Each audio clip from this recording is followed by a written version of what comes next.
Welcome, ladies and gentlemen, to the VIS Vainglory League here as we kick off the second split of challengers in the summer season, and we will be bringing you guys group number B here tonight. My name is Dragonborn. I'm going to be your host, and joining me as well is Denominate and Tasty Bacon. We'll be helping break down the games as we get into the action. And for everyone who's joining, if you're familiar with the channel, you know that this is where the official challengers for Vainglory is held. This is where teams looking to rise to the top face off, but these things are a little bit different, and we do want to break it down for everybody if you're tuning in for the first time this week. We got a lot of exciting matchups here. Of course, our first matchup today, Nova Challengers versus Extra Sauce Please. That's going to be an exciting one, but let's talk a little bit about the schedule and what's in store and what this is all leading up to. Now, just like last split, this is going to be a 32 team double elimination tournament where we do split the teams into two different groups of 16 teams, and the group play will be played out through the next 2 weeks on Tuesday and Wednesday. You guys are not going to miss it. Lots of games will be streamed and a lot of action, so definitely, you know, some of the best Vainglory here in Challengers we'll try to capture and bring to you guys here live on stream. Then the final week, it's playoffs just like last split, where we break those teams down. You know, basically the top 8 teams from the group play make it and qualify, and they compete for the ultimate prize as first place of challengers. But things here take a little bit different. And of course, joining me, Denominate, talking a little bit about what's going to happen differently at the end of this challenger split.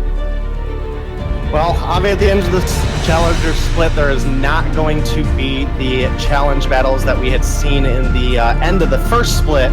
Instead, I forget the name we are going with Dragonborn. It's the Regional Challengers Cup. Right.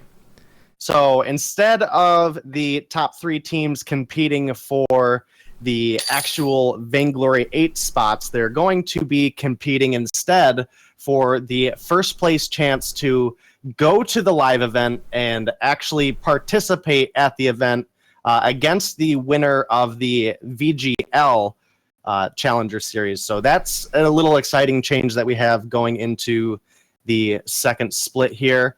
Right. And obviously, we have a bunch of teams that are going to be fighting for that spot. Most notably, I actually was talking about it earlier today, is just how many teams there are that really have a chance at this. And despite Misfits being knocked out or knocked down to the losers bracket on day 1 was a little bit of an upset, I definitely think that they're a team to watch as they try to climb themselves back through the losers bracket. NRG, obviously a team that just dropped out of the Vainglory 8, definitely a team to watch. They were actually the highest seeded of the Challenger or of the Vainglory 8 teams going into the challenge battles. However, they did perform in the challenge battles slightly below Echo Fox, so they are the number 2 seed here in VIS.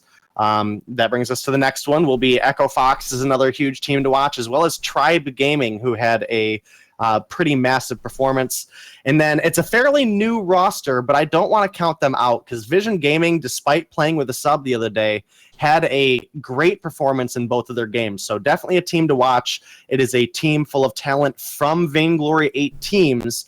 So definitely a team that if they can build up some synergy and work together, they can definitely perform at the top level and be a contender for that number 1 spot. That's obviously that's going to be Chicken 1, 2, 3, Sibs, and Shaded Talent. So that'll be an interesting team to watch. And then I believe also Standing Solo is on that team as well. Yeah, a lot of really exciting teams making their way through. So, Tribe you mentioned, we have a few more, and actually our first matchup today is going to be one of those exciting teams. And of course, this is no longer, it's no longer the fight for those challenge battle spots, but it is for the very first time the fight for to be the crowned King of Challengers. So in a way we could call this the path to King of Challengers. Whoever makes this, they'll basically be able to play against the challengers of both regions and be crowned officially the number 1 challenger team. But let's break it down one step at a time. We're getting into the later rounds here. When we start looking at just the round of 16, you guys can see the bracket here. Well, these are the games that we played out today, and the first game that we'll be streaming from this round of the first round of 16 here, the winner's bracket, is Nova Challengers versus Extra Sauce Please. Now, just to be clear, everyone, this is Nova, the organization that has a Vainglory 8 team, and this is their challenger team that's here in Challengers. So if you are wondering, well, wait a minute, is it 1 team per org? Well, actually, not for Challengers. Challengers is separate. Orgs can have multiple teams, and that is exactly what's happening here. That is, and there's no challenge battles, so there would be no conflict of interest for them trying to compete for challenger spot, as that's not even up for grabs. So, in this roster, Denominator, this is a pretty good roster. Big Dog, Laid to Rest, and King Azura. These are players that have been playing in challengers and had some varying degree of success. They indeed have, and just to touch base on the way the single team per org works, if this team does make it into the Vainglory 8 at some time, they will have to pick one team to keep. That is correct, right, Dragon? Yeah, and actually, how it will work is if there were challenge battles, they would actually have to make that decision before challenge battles. And since there's no challenge battles this split, so that decision does not need to be made. Now, does that decision need to be made if they do take the #1 spot? That's my next question. No. Okay, so the Challengers Cup is totally separate from the Unified Finals, even though it is at the event, right? Yeah, exactly. Completely separate. Just looking for a little clarity for myself. No, I'm sure there are people in the audience that would like to know too. So. Yeah, so this might be kind of a big news surprise for some people. Let's talk a little bit. One player I do want to highlight on as we get into this, the Big Dog. He is a player. He's been in Challengers for a while. He's actually played in the Vainglory 8 along the likes of Starting All Over. He's played at the highest league. He's been to live championships before. This guy's got an insane amount of knowledge and talent. And this is kind of something that, he's, looking to to make a big splash, to try to show, hey, I could be the #1 challenger team even if I can't compete in the Vainglory 8 right now. And you look at this guy. I mean, he has played absolutely everything. He plays every single role. It actually says that like his most played hero is Lyra. He plays carry, he plays jungle, and he plays support. This guy is a real beast. He indeed is. My only concern with this team, I want to see how Laid to Rest really transitions into the lane. We saw him with a pretty huge performance on Nova last season, last split. Most notably, I would say he was an amazing Baptiste. In fact, several of the top teams that did end up making it to the Vainglory 8 and the Road Immortals, they actually banned away the Baptiste from him just because he was so good on it. So just going to be interesting to see how that jungle expertise, because to me, he was really one of the star players of Ardent. So I want to see how he transitions into the lane. Maybe this is a more comfortable spot for him, but at the same time, maybe it can still be, it might put him out of his comfort zone. So yeah, maybe. Going into the draft here, we do have the Grace Bandaway and the Baron Bandaway first. This has been a pretty common draft strategy we've seen, and I'd very likely expect to see the side of Nova pick up either a Vox or a Lyra here. Now, the Lyra is a very powerful pick this patch, but so is the Vox. He has a very cheap build to actually purchase. He has the ability to build 2 defensive items, 3 offensive items, and still be an incredible threat. He just doesn't have the deletion potential as really a Baron or a Kestrel. So going to be exciting to see how they go with this. It'll very likely be that Poison Shift, Tension Bow, Breaking Point build. And the Glaive actually is first picked over here for the B side, and the Catherine as well. So those are actually 2 pretty good counters in the box. I'm a little bit surprised that they went for the Catherine, though, considering that Lyra was still available, and neither of these teams going to go for the Lyra, so no healer going to be coming through unless Nova decides to flex the Fortress into the jungle position. But typically, when Fortress does come out recently, it's been as a captain. It allows you to just be very aggressive in the jungle, so I would expect a Blackfeather, a Kashka, something that can excel with aggression, but it's going to be a Petal. Oh boy, Nova, you're going to have a very, very interesting composition. They are, and it did look like we were looking for a Sky final pick here, but once that Petal came in, they are obviously choosing to go a different route as, you really have 2 heroes at that point that can counter the Sky. Obviously, we have the attack of the pack coming out of the Fortress, as well as having the Petal money. And so it actually looks like Big Dog, and this is what I thought. I think Big Dog is going to be the captain for this team. He specifically made a comment on Twitter that he is having fun playing captain. So King Azura is going to be in the lane on Vox, and Laid to Rest is going to be in the jungle on this Petal. So maybe something that they can flex around a little bit. But definitely going to be fun to see here, and how fitting of Big Dog to be on Fortress. I mean, yeah, absolutely. They're going to be getting themselves on to the fold now for game number 1 of this group, and it's again gonna be a pretty entertaining one. It should be with a Petal. Petal is always just really fun to watch, and pair that with a Fortress. Some early aggression up against a Scarf could be just what they need.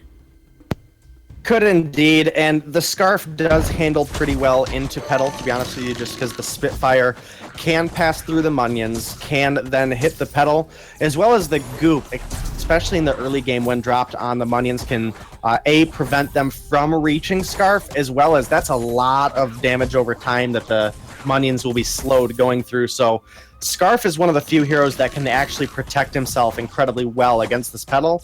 The Petal pick is really going to be strong into the Glaive in the team fights. So with the early game start here, looks like it is just going to be a fairly passive start, although now Nova might be looking to get onto Pure Eye Kuta. That's going to be a lot of damage going down, but the quick rotation from Extra Sauce. Yeah, definitely a good rotation out of them. We've seen Glaive and Catherine both start to come down, but Nova is not letting up the pressure here, and they might pay for it. And they absolutely are. First blood going to go the way of Extra Sauce, please, as they find themselves the kill on to Fortress. Big Dog going to be falling, and definitely not what Nova was hoping for. That Extra Sauce were absolutely ready for that early aggression, and you have to be. When you're up against a Fortress Petal, you have to know they're going to be trying to make plays early and trying to invade your jungle. But Extra Sauce absolutely were aware of that and were able to shut it down. They indeed were, and again, this Petal is particularly strong into the Glaive and the team fights in the mid game, but going into the Scarf and the Catherine, it definitely can be a bit of a risk. So definitely going to have to see how this plays out. Again, Laid to Rest was a pretty fantastic jungler last split, so we're going to have to see if he can really bring this Petal online into the Scarf. All right, so with this big pressure on the lane, that's going to be King Azura nearly finding a couple of kills there. Both Buttery Smooth and Grandpa M going down very low. They're still trying to find this pressure. Are they going to go diving under the turret? They don't really need to, as Buttery Smooth came way too far out from underneath the turret in order to get that stun down, and was trying to catch up with Laid to Rest underneath the turret, but was unsuccessful. And so that's just a kill going right back over to Nova. Now they're going to try and take away some of the jungle. Alrighty, so that is indeed going to be a bit of jungle farm going over to Nova, including the Elder Tree in the middle. They are sitting a little behind on gold right now, but as you see, Scarf has cleared his jungle, and Laid to Rest and Big Dog still have an opportunity to clean up their farm. So if the ambient is shared properly, this gold should swing pretty heavily over to Nova here in just a moment. Yeah, really should.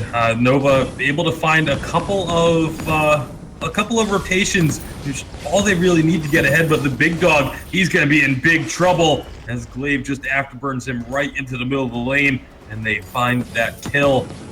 So Extra Sauce, please. I mean, they're able to find opportunities here, but this is still very early in the game. And once we get to the mid to late game, those opportunities aren't going to be as present. It's not going to be as easy to just take down a target in an instant like that. So they need to make sure that they really do take advantage of those opportunities as they find them here. Yeah, and Laid to Rest is approaching level 6 now, and Scarf is going to be not very far behind. So this is really going to be a matter of which one of the captains can get their ultimate first, because we do have obviously quite the heavy engage potential out of the Attack of the Pack. But if this Catherine is able to get a triple silence down, that's going to be an absolutely huge utility ability in the team fights as well. That engage utility is what they really need to rely on. I mean, you've got Grandpa M with this Glaive, really good opportunities early on to find kills. The afterburn can come out at any time if someone takes just even a half step too forward, while Pure Eye Kuta has rotated up to the lane, and they're looking for an opportunity. But even underneath this turret, if they can find the angle onto someone, they can afterburn them right underneath the turret and find some good damage there. But for now, Nova is doing a pretty good job of just rotating and finding these jungle camps are taking away these treants whenever possible, but there's going to be a bit of a fight. The big dog standing on a burning pile of goop is going to lose a fair bit of health, but not enough for Extra Sauce Please to feel confident in trying to follow it up. It's going to be the Fountain of Renewal finished off as well. So slight item lead, but that's immediately canceled out by a shop trip from the entirety of Extra Sauce. All three of them finishing up their first tier 3 item. So things back to an even footing, but here's an afterburn, knocks the box underneath the turret. Meanwhile, laid to rest on the backside is getting good damage on the scarf. The fountains have both been used. Who is going to find the edge here? Looks like Nova have the advantage. They go diving under the turret. They find one. They're going to get a second. The spontaneous combustion does not actually finish off the second kill. Both Buttery Smooth and Pirai Kuta so low, but laid to rest with one jump forward. Will finish off one. Can't quite get Buttery Smooth, but advantages found for the side of Nova. Yeah, and they bring the kills to a even 3-3, but that first turret dropping is going to put a gold advantage in their pocket, as well as obviously we now have objective advantage now for Nova. So definitely huge for them to have that first turret down. Glaive is a melee hero, even though despite being a little safe because he has the afterburn, he still has to be careful about pushing up too far. Yeah, it's an opportunity found, the objective taken. Now Nova perhaps going to be looking for more. A scout trap will send them back a little bit. Extra Sauce Please. They need to be aware of the fact that Nova are willing to fight, willing to go in aggressively, even when it's Extra Sauce that are the ones pulling the trigger on trying to start the engagement off. Nova is able to follow it up so well. Good vision getting put down by Big Dog as well, deep in the enemy jungle, so that they can have advanced warning of any rotations. You're going to go ahead and start up this gold miner. It's nearly a full payout that they will be receiving, 235 gold each. And that will equate to a tension bow completed for King Azura. 2-item box. Definitely it starts to come online even more so now. Obviously, the breaking point being the 3rd item typically in this build path will allow him to have even more damage ramp up during these long, sustained fights.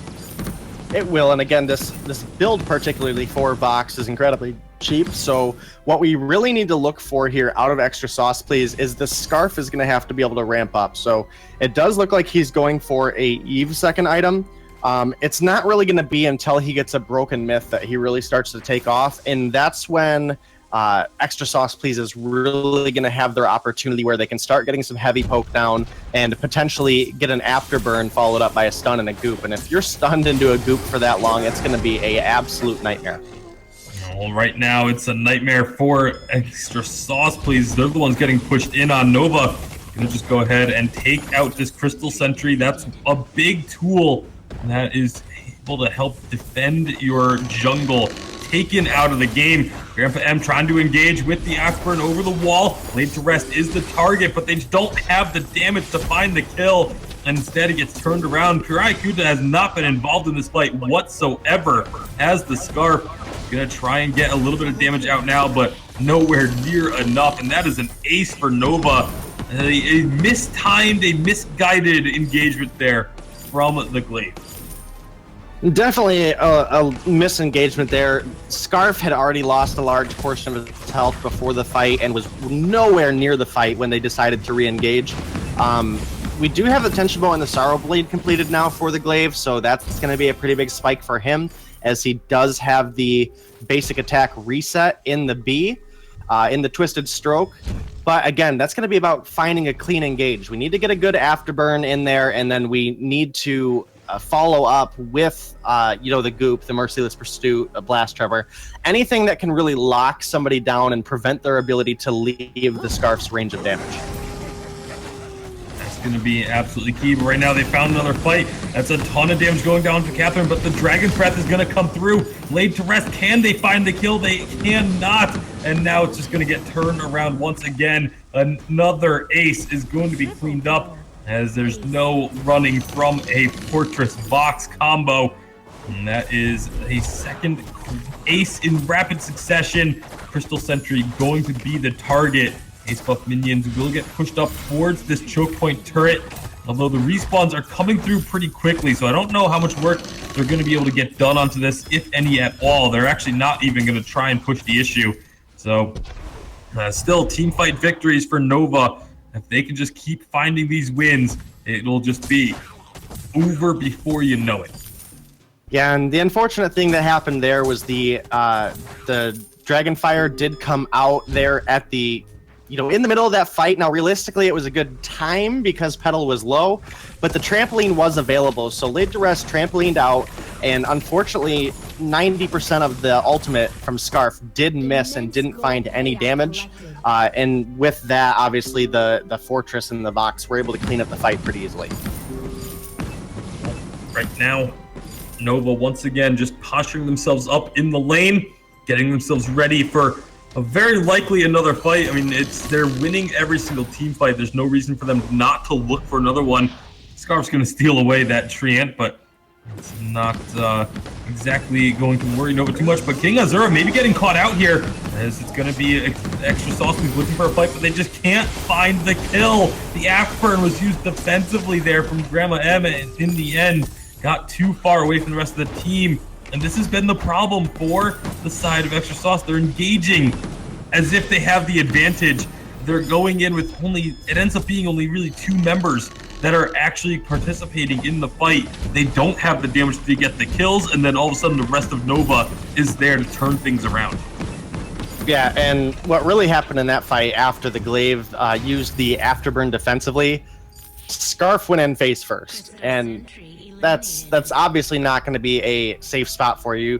Vox did get low, but the Fountain was still available, as well as the Spontaneous Combustion. They were able to heal Vox up easily, and then Scarf is sitting there while Vox is sustaining himself between the Fountain and the Poison Shiv. He was able to kite backwards, build up breaking point stacks, and before you know it, the fight swings right back into Nova's favor, uncontested. And that's really how these fights have been going. And like you said, we have to have a clean engagement here out of Extra Sauce, please. We can't keep going in these 2v3 scenarios because they're going to lose every time, and here it goes again.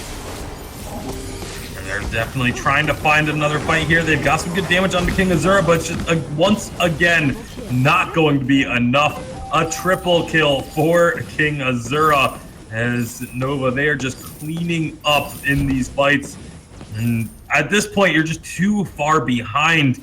They're still trying to find these fights despite knowing that they've lost every single one of them in recent history. Like the past 8 minutes has been completely Nova. And now this is your only chance underneath these double turrets. You got to find something here. Can they get enough damage down? The turret goes down. Now they're turning their attention onto Buttery Smooth. It's going to be Scarf, the first one to fall. Buttery Smooth will not make it back to the Sanctuary. Grandpa M will be able to, but with minions right around the corner, this could just be the end of the game in favor of Nova. It's looking like that. Unless if something crazy here happens, this should be Nova's game. This Glaive is putting in a lot of work, but there goes the ace, and that is going to be game number 1 going to Nova, unless if you believe in miracles. unless you're Misfits, actually, I think is more accurate. But that is going to be the crystal exploding and the first game of this series being taken by Nova Challengers. Yeah, and again, a huge performance here from Laid to Rest on this Petal. He did die off early, maybe went a little too far, but since that first death, he made a huge presence for himself in essentially every single team fight. And I think it really shows. Now, King Azura also making a pretty big performance for himself here. A little lesser known of a player as far as Vainglory competitive goes, but coming out here in day number 1 with a 10-0, definitely a presence that's going to be felt and need to be dealt with moving forward. Yeah, absolutely. And honestly, guys, this is the fastest game we've streamed so far. This is the most dominant performance we've seen out of Challenger Team. and I'm really impressed. We've not seen this roster play together before. This is the first time, and they look like they played with an incredible synergy. Just that last team fight, right in the Vein Crystal, the way they just were able to maneuver around the goop coming down, the Spitfire, they basically had no problem dealing with the Scarf at all, and that's surprising even in the enemy sanctuary. That it is, Dragon, and again, Nova making a huge performance here, definitely looking to find their spot here going into the rest of Challengers, hoping to have two teams make it to the Unified Finals event. Obviously, one of them will be for the Challengers Cup, but they definitely want to make a name for their organization here in Vainglory. Yeah, well, that's not a bad looking start if you ask me. And you know, I mean, this is a 6-seeded team against a 27-seed team. This is day number 1, round number 1 of this best of 32. So you know, it's not best of 3, 32 teams. So this is not surprising. This, you know, we do expect these top-seeded teams to play well, but we've seen a bunch of the top-seeded teams play already, and even in the second round of the winners bracket, we still don't see something quite that dominant. Definitely not. And again, if the Scarf could have made it further into the game, we definitely could have had a different outcome. Scarf can be such a nuisance in the late game. But, you know, again, just the farm wasn't there, laid to rest, and Big Dog had a great performance, invaded jungle as frequently as they can. And Nova in general in this series, every single time they found kills, they made sure to push objective on it. You know, they found 2 kills, they took gold mine. They found an ace, they pushed turret after turret after turret. And, you know, sub Kraken, we have a win going over to Nova. Yeah, and so this is a best of 3. They have a shot to get back into this, but Extra Sauce Please looks like they're going to have their work cut out for them. This is going to be a tall order, man. Nova played probably the best we've seen, and the draft as well. Like, you know, Petal is a great counter pick, but it's rare to see it played so easily on A side. You usually hold it as a slot pick for B side, but it's because the way, you know, when you look at the way Extra Sauce drafted, Nova had felt like there was no issues. You know, they were willing to deal with whatever Extra Sauce threw at them, and it just, you know, clearly not going to be enough. They are indeed, and just because it is in chat, there is a little questioning about Nova. This is the same organization that is in the Vainglory 8. This is a Challengers team. They have Challenger Series is separate from Vainglory 8, so they are allowed to have the second team here. So just for anybody that missed the announcement early on, this is definitely the same organization. Yeah, that definitely a point that might be newer. We haven't seen orgs have challenger teams. We haven't seen that yet, but it's something that, you know, it's allowed, and Nova was the first team to do it since they recently since last year, really. With that, though, we are getting into game number 2 here. The draft has just started, so I'm going to kick it over to you and Tasty Bacon to carry us in. Alrighty here, Dragon. Again, we do have this Grace coming off the board early. This is something we've seen a lot yesterday as well, because that really gives you your pick. The enemy is essentially forced to ban away the Baron. Obviously a huge performance there, or the 2 healers come off. Now that is going to allow the Baron to come through if they so choose to pick it. But, you know, that Idris is still on the table, and that can be an absolute nuisance for a Baron, especially in the early and mid game. It really can. Baron available. Typically, if the Baron comes out, you see Idris picked up immediately as an answer, but they are going to go for the Baron. Now, Catherine Idris, I think, is one of the stronger counters you can get for it. You put up the Storm Guard bubble. As the rockets come out, you have Idris who can dodge those shots, or at least, you know, get out off of the map temporarily until the double shot is no longer available, and you can just dive onto that Baron and blow him up, because typically he's not going to be building a whole lot of defense. The Finn going to come through for the side of Extra Sauce Please. This is definitely just going to be to try and protect this Baron, try and offer up a little bit more defense for him with the fortified health and being able to pull enemies away from him. Definitely going to provide a bit of tankiness, and can be a bit of a nuisance to the Idris specifically, because if the Idris does burn his gap closing abilities early, both the Force to Chord, the Polite Company, and the Quibble, actually, even if he can land a good Quibble, can disrupt Idris' ability to combo on Baron. Right, Koshka going to be taken there by Extra Sauce, please. And there's the Batiste that comes out as the answer to the Koshka. You know, Baron, we always talk about, can just use those jump jets to jump out of an Ordained once he has the jump jets overdriven. Koshka, however, would have to burn a reflex block in order to get herself out of an Ordained. And because she's so mobile, it's very likely that she's going to need to do that. But Ordained is on a much shorter cooldown than a reflex block is. So this can get tough for the Koshka to try and navigate through these team fights with those Ordaineds coming down. Definitely going to be an issue for the Koshka. This is definitely known to be one of the heroes, especially with the Catherine, that can really prevent the aggressive engages that Koshka is able to have. So it's going to be all about how they play it out. Again, Laid to Rest last split particularly had a massive performance time and time again on the Batiste. Unfortunately, Ardent was not able to make it further in the tournament. But again, we had some pretty high-skilled teams in Challengers last split. So definitely going to be a performance to look forward from him here. We did, however, see a couple teams really able to run the Koshka effectively into a Batiste. So that would most notably, I would say, be Immortals. T-Tigers found a lot of success actually going into the Batiste. But again, definitely something that a lot of the top teams consider to be a counter for Koshka. Yeah, it's not really fair to say, oh, T-Tigers has been able to do this, so it's not necessarily a counter anymore. That's T-Tigers is definitely a special individual when it comes to playing the jungle role.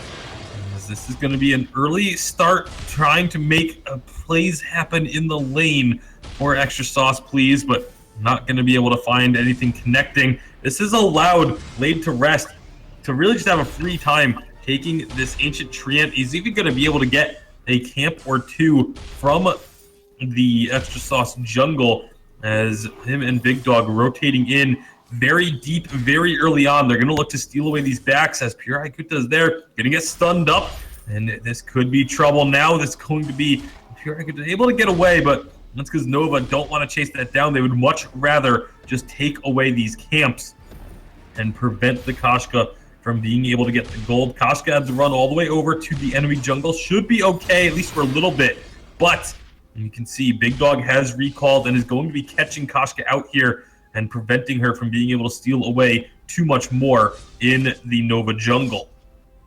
Yeah, and Koshka really does have the speed that as long as Batiste isn't there, she should be able to be safe. But man, here Laid to Rest comes right now, and Big Dog is on the chase. Big Dog, again, just trying to make sure that Koshka doesn't get too much, although going to get rooted. And that allows Koshka to take away that Treant. Meanwhile, Laid to Rest is sort of just going to say, okay, you know what? The Koshka is going to take our jungle. I'm just going to retake theirs once again as soon as it respawns. So this will actually be 2 full rotations that Laid to Rest has picked up, whereas Koshka has only gotten 1. So even though Big Dog didn't get a kill, didn't stop Koshka from farming, it still delayed her enough that it is an advantage going to Nova. Yeah, and again, Big Dog definitely has a lot of experience in Vainglory competitive in general. So definitely a good player, and probably really the player to watch on this Nova Challengers team. So moving forward, again, this team is going to be about building synergy. These are all really good players that have not really played together competitively in the past. But again, they definitely have the opportunity to do incredibly well in this tournament. Again, the competition in general is just getting so close here in North America.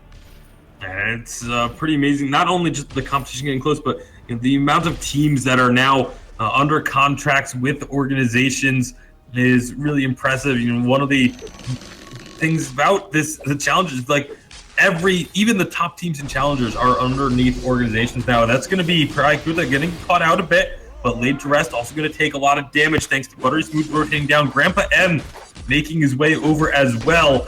Jump Jet's going to be available to try and get some big burst, but needs to be careful. That's going to be first kill, first blood going over to Laid to Rest. will be answered, but now King Azura is here.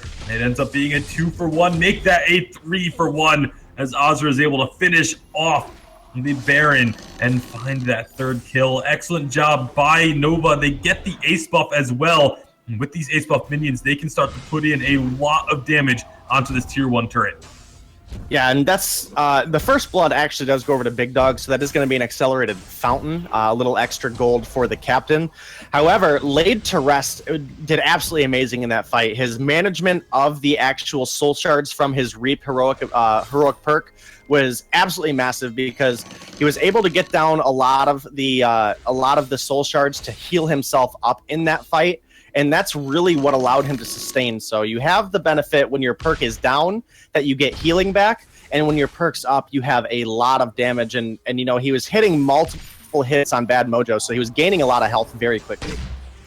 Yeah, really well played. Now Nova is just going to start to look to push into the lane, trying to make sure Grandpa M can't get comfortable, but Laid to Rest has to run. That's going to be a stun onto the Koshka. King Azura jumping in, looking to find a kill on Grandpa. The fountain will be used by Buttery Smooth, but will it matter? The kill comes through with an empowered Bad Mojo, and now they just chase down onto the Finn. This Koshka did get away, but 2 kills means a turret will go the way of Nova. 5.5 minutes to take down this first turret. This is going to be an accelerated pace to this game. It is, and Laid to Rest already hitting level 7. Koshka struggling to find the farm to get to level 6. Should have it after that treant, and indeed it is. But here Big Dog and King Azura are to kind of push the Koshka back. So that's going to leave the remaining jungle for Laid to Rest to clean up, pushing him closer to level 8. Yeah, big experience advantage coming out of the jungle. And you look at the CS numbers too. In the lane, there is a CS lead for King Azura, not to mention the extra cold just from taking the turret and finding the kills as well. And in the jungle, it is a massive lead, over double the CS of Koshka is where Laid to Rest is at. And you can see this all reflected up on the scoreboard. It's over a 3,000 gold lead, 6.5 minutes into this game. Nova are really just taking control of this one, grabbing the game by the horns and leading it in the directions that they want it to go. They are, and if we look at the Finn has a fountain completed now, but Big Dog already has the fountain and the crucible ready. So definitely we can see the gold advantage coming into effect there. Being a whole item ahead on the captain is incredibly useful. The real problem with the composition for Extra Sauce for me is that Finn is so slow. Yes, he's good at protecting Baron, but if Koshka is diving in too aggressive, trying to push her early game advantage, it's really going to blow up in her face because she doesn't have that much defense, especially going with a very aggressive build. We see, essentially no defense on the Koshka besides the light shield right now. So if she does dive in too far ahead of the team, then it's almost always going to result in her being forced out of the fight early. So what we really need to see is we need to see a more defensive Koshka than a actual aggressive Koshka going forward here. If we can get, a Koshka to really fill the role of protecting the Baron, that's where Extra Sauce is going to be able to find kills. If you can lock somebody down and get free damage onto Baron, that's going to be the late game accelerant that you need. Well, we'll see if they can do that as another fight's breaking up here. Ikuta already going to be taken down very low. There's the Fearsome Shade just to move everyone back. The Bad Mojo, 454 damage at 8 minutes. That is just silly levels of damage. And King Azura, he is going to be tasting that one as well, or helping to provide that one as well, I should say.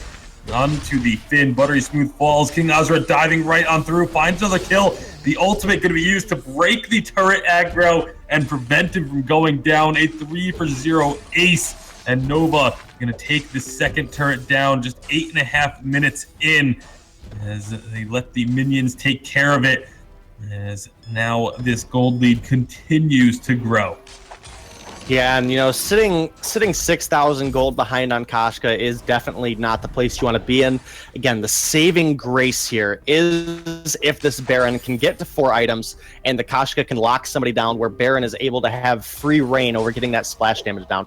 This is a triple melee composition, so this is really where Baron excels the most. It's 3 squishy carries that are very likely going to be clustered up trying to get some damage down.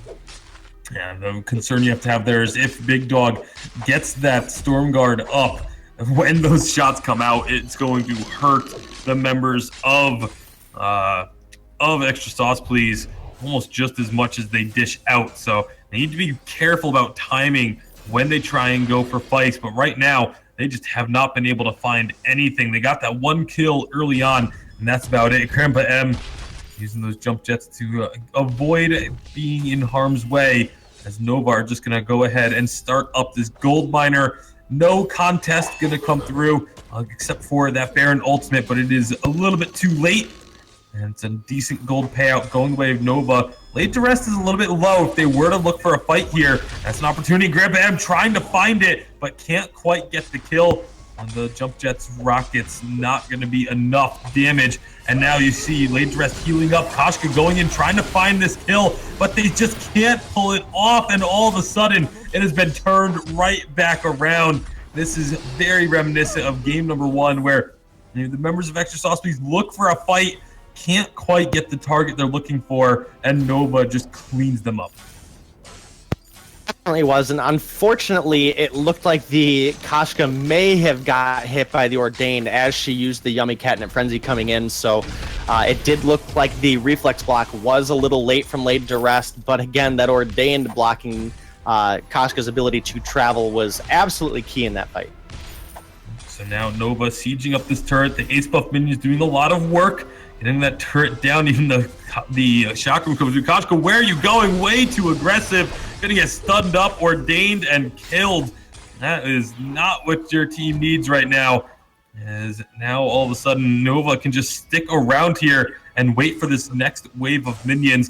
Very likely should be able to take this turret with this wave as well. Grandpa M needs to make sure he's ready to jump jets out to safety. As soon as that turret's down, you got to figure they're going to try and dive onto him, but he's making sure he walks far enough away so that isn't going to be the possibility. The choke point turret going down at 11 minutes is definitely something that Nova was looking for here. King Azra just gonna blow up your Ikuta with the help of Laid to Rest. It is just a massacre here on the fold. 15-1. 11 minutes and 40 seconds. Nova, they may look to end this game if they just split the damage on these turrets to prevent the respawn cooldowns. They could have a game over in 12 minutes. That's exactly what they're looking for. The respawns come through, but I don't think Extra Sauce have a chance of stopping this one. 12 minutes flat, and the Vein Crystal is exploding. Nova, no nonsense, and they destroy Extra Sauce Please. Yeah, again, a lot of this was really the downfall of the Koshka paired with the Finn.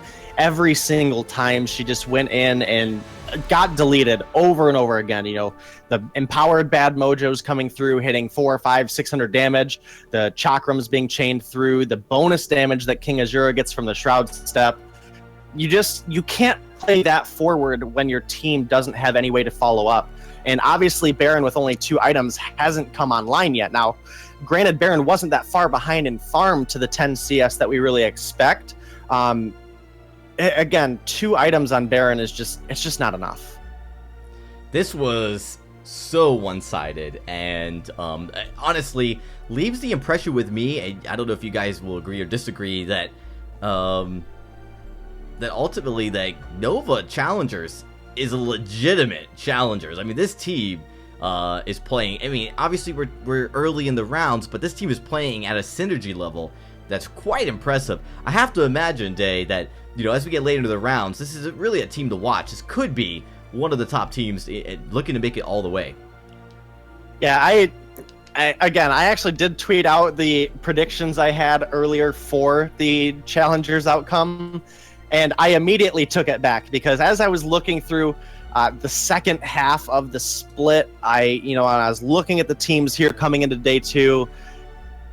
There's just so many good teams right now, Dragon. It's hard to really vote for who you want. Again, Big Dog, always been around Vainglory competitive, has had some pretty big performances in the past, maybe not found the right synergy with teams. Mm-hmm. And again, Laid to Rest last season on Ardent was really the star player to watch for me. So this team definitely can go far. They are a newer team, and that's my one concern here, is that they might not have the synergy when going up against the teams later on that have been playing together much longer. Looking at NRG, looking at Tribe, looking at Echo Fox, they can definitely compete up there. They all have the skill to get there.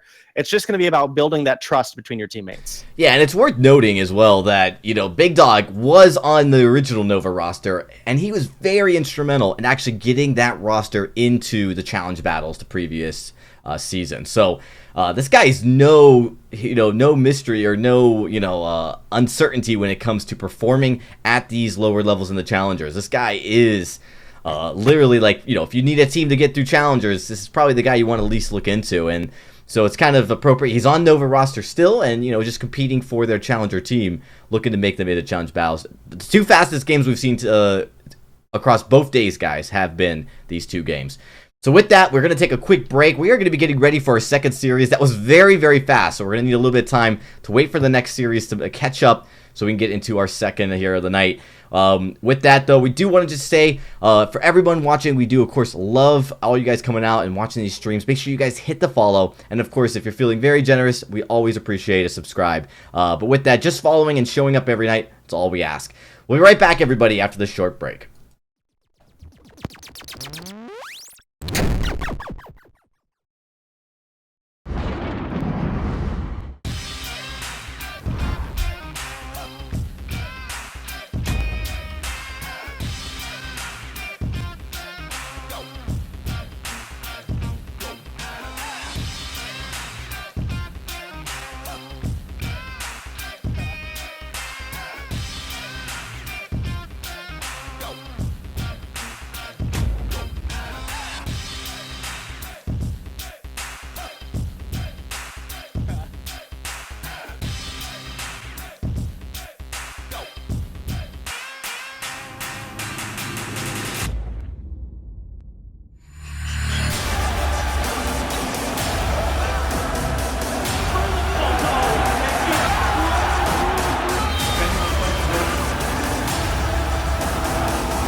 Ben, Sam, and Ken are on separate journeys to defeat the menacing Vile Dragon. But let's just say luck isn't on their side. If only there was a way for them to find each other and band together. Well, that's why there's Band. It's a mobile app that allows people to come together using common interests. With Band, you can find fellow gamers, chat, schedule gaming sessions, and conduct polls. Stage epic battles with friends while sharing videos and photos along the way. So try Band today. Band. Be together.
Welcome back, everybody. We are getting underway here for our second series live at the Challengers for Split 2 of the summer season.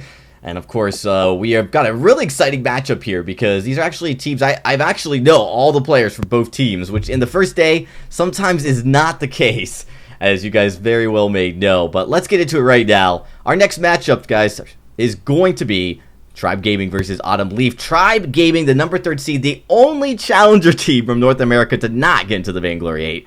That's not a medal that you want to have to wear proudly, but it does mean that they get a chance to come down, regroup, and try to improve even better. Maybe even still make it to live championship in that Challenger Cup series. But they're going up against a team called Autumn Leaf. And Denominate, this is actually a team that has some decent players. RN Prodigy, BlueStacks, and Garchomp. These are players who have been playing for a long time. They've been in challengers for many seasons and performed fairly well. Typically definitely making it to, day 2 of the group stages.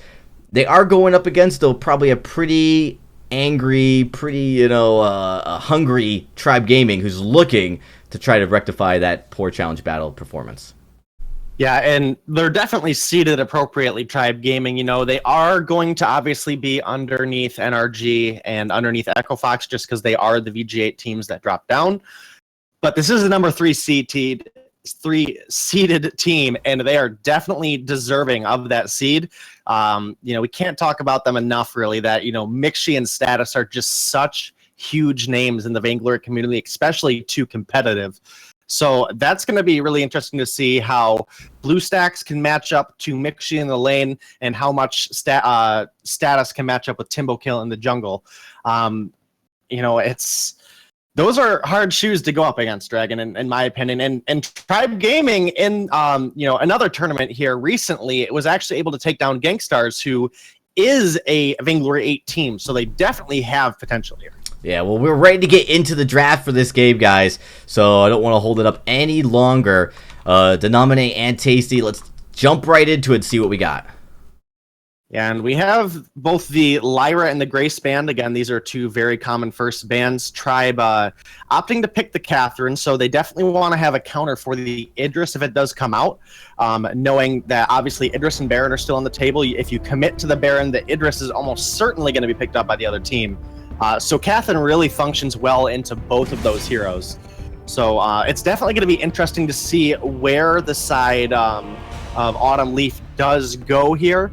Now, they could go that Baron route, but again, we have the Catherine, we have the Idris available, so we could go with a Glaive here, which would be a safe pick, and that is what's going to come out, and that's very likely going to be Tribe picking up the Baron.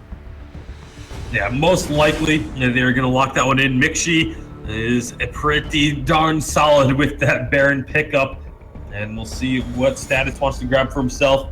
Obviously, tends to like more aggressive type junglers.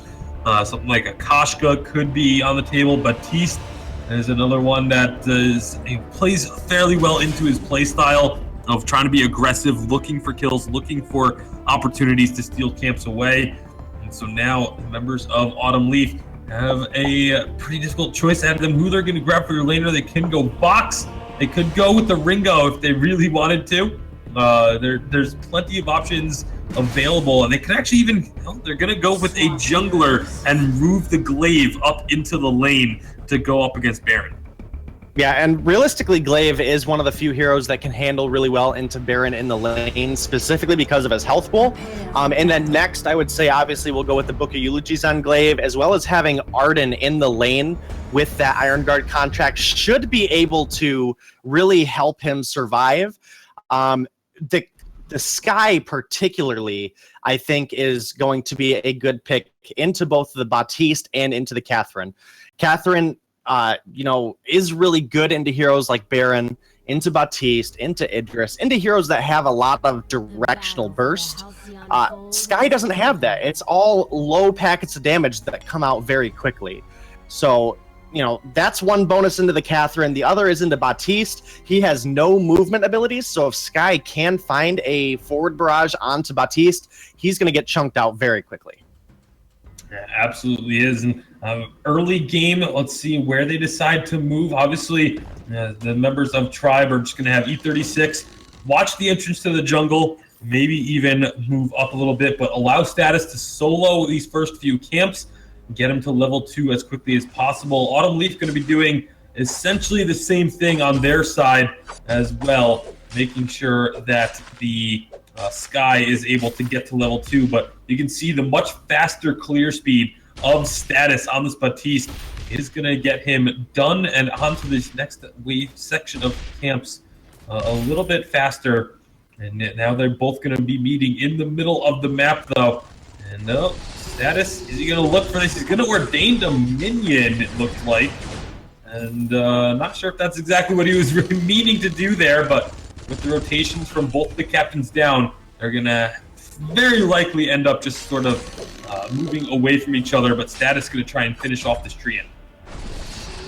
Yeah, and this is definitely a good start for Tribe here. They are sitting up a little bit in gold, so not much. It's a little bouncing back and forth, but as they very likely chase down Garchomp here, actually they are going to turn back because the Merciless Pursuit was not available. That is going to be Status returning to the jungle. Definitely a little interesting for Garchomp to start with the boots there. But it did end up saving his life. He was trying to get in and steal the farm, which we don't particularly see very often on Arden. But it ended up working out well for him in the end. Timbo already having boots as well as BlueStacks having the boots. So definitely want the mobility on this team. Yeah, and we do occasionally see captains start off with boots right off the bat, just because they want to look for those early aggressive plays. You know, if they have an opportunity to steal away a camp, they want to try and do so, and then use those boots to get themselves back out to safety. So it's not all that surprising to see it happen there, but definitely saving Awesome Garchomp's life right off the early goings. Mixi on this Baron, though, is just going to be farming up for the most part, relatively uncontested. It would require Timbo Kill rotating up to the lane for them to be able to find a kill on him, especially because the jump jets, if they use the afterburn, he's just going to jump jets away. They would need to have a lot of follow-up damage from the Sky if they were going to look for any kind of kill up in the lane. And Tribe know this, and that's why E36, a lot of his time has actually been spent rotating down into the jungle and picking up a little bit of extra gold with Status. He definitely is, and so far it is a small gold lead leaning on the side of Tribe. Obviously, Status still has his backs available. E36 looking to build up as many stacks as possible here. And again, look at that forward barrage, able to really chunk out Baptiste just due to his low defense as well as his inability to move out of the forward barrage. Mixi trying to make a small little jump with the jump jets, and I think actually ended up face planting into the wall with it, so he didn't actually go anywhere. It's going to allow Sky to get away, but lots of damage going down now onto Awesome Garchomp. Not going to be enough to find a kill, but it is going to be enough to put pressure onto this lane. And as BlueStacks will just have to wait for these minions to get underneath the turret. That's where he's going to start eating a bit of punishment for his efforts. Tribe playing this wave management really well, at least here in the first few minutes. It is looking that way. Mixi using a very defensive jump jets to get out, and a good stun coming through onto Timbo allows Mixi to find the first blood onto Arden. Excellent job, Mixi. With that damage, they recognized that the rotation was coming up. E36 ate the bulk of the damage from Timbo Kill and BlueStacks, and meanwhile Mixi was just kept firing rockets freely from the back lines. Using those jump jets very early allowed him to get out of the fight, out of harm's way, while still dishing out plenty of damage, and it results in that first blood bonus going over. Yeah, and really the composition that Tribe has set up here is absolutely amazing at locking down enemies, particularly onto this Baptiste, who has crowd control actually available to him in every single one of his skills. The Bad Mojo is a slow. The Ordained obviously limits the amount of movement somebody can take before getting stunned.